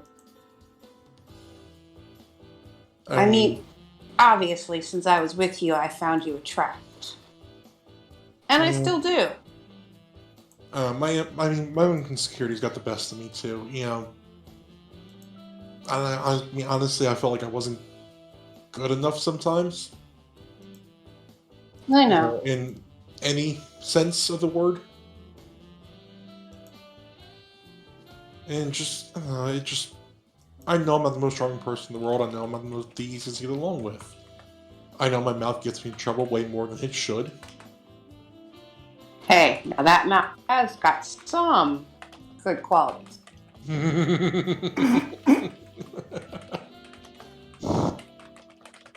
So, yeah. Look. We're adults. But please don't blame yourself for my mistakes. Well, I won't. Good. Because I've made some doozies. You and me both. But again, just I've seen you moping around and part of me is. It wasn't just what happened between us. I was really. I guess I got my hopes up too high of getting over to Kugane and getting out to the steps. Look, we'll get there. I know. We'll find your parents. We will get there. I am still going to be there every step of the way. Yeah, I'm not gonna leave you and do that and just leave you to yourself. I'm gonna be there. The one thing I could do is I gotta find a paper from our adventures and bring it with me, because I'm not sure how much news they get out there, especially about us. Just to give my mom and tell her I did it. I became a hero. You know what? I don't think your mom would need that paper for proof. She'll know it. Yeah, that's true. Yeah, that woman had more faith in me than anyone did at times. Rowan just looks at him like, really? Really? When you grow up and people tell you can't do something just because of who you are or where you stand in the hierarchy of Ishgard, it gets to you. Well, look at it this way. If I grew up in Ishgard, we never would have been together. So, Yeah, probably. you know, hey, a highborn with an aura. An aura. Oh man, they would have had a June. field. They would have had a field day. Oh yeah. My family probably would not have been too thrilled. Oh wait, my dad doesn't like you that much, does he? I don't think it's me personally. I think it's, and I'm gonna say this the best way possible. It's, daddy's girl and nobody's gonna be good enough for her. I think Brahm might have been. I think your dad really did not like. I think your dad liked me slightly more than him. Well, he really doesn't like Kato. To be fair, he did kind of eat your parents out of house and home. Well, they're just not used to a Roganin and how much a Roganin eats. They should see how much Hunt eats. I think your father would actually be scared. And I wouldn't blame him. Yeah. Although I think after having in Tamtara, I think your father did earn. I think I did earn a little bit of respect from your father. I know that you did. At least until my entire body exploded. Yeah. That was traumatic. I didn't want to take the chance. That was, again, me not feeling like I was good enough to. And I understand that, and I know I overreacted in the wrong way, and I was angry with you for doing that. But you know what they say? Hindsight is always 20/20. Yeah. So I really shouldn't have been angry because I know that you were doing what you could to protect. And sometimes that makes me feel like I'm not strong enough. Because I want to be able to protect you too. I'm a frontline fighter. It's my job to make sure nothing gets by me. Not that you can't handle yourself, but again, it's that hero complex. I want to be, the one standing in front. I want to be the one, taking the hit. I want to be the one when the smoke clears, be standing there and, just be, that triumphant, hero.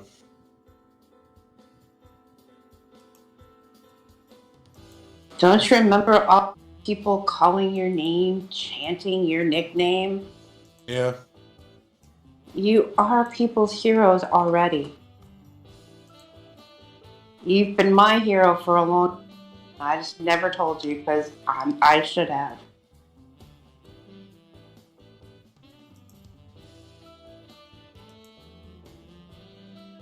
Because I was never the good girlfriend. You were the good boyfriend. You put up with a lot of my crap. And that's a lot more than I can say for a lot of women. And you put up with it with a smile on your face, and at the end of the night, you were willing to lay down next to me. Yeah, you like the extra heat. Look, I'm a lizard. It's what we do. I mean, you're hot, in various ways. Well, if you get cold, we are adults about it. I can still be your warmer. Just behave yourself. I will try. All right, let's go eat. Yeah. And for what it's worth, Rowan, Hmm. for what it's worth, you were a good girlfriend. At I least- might make a better friend right now. No, either way. For what it's worth, I wouldn't have traded I wouldn't trade that for anything. And I think that's a good place to stop for the night. Thank you. Sitcoms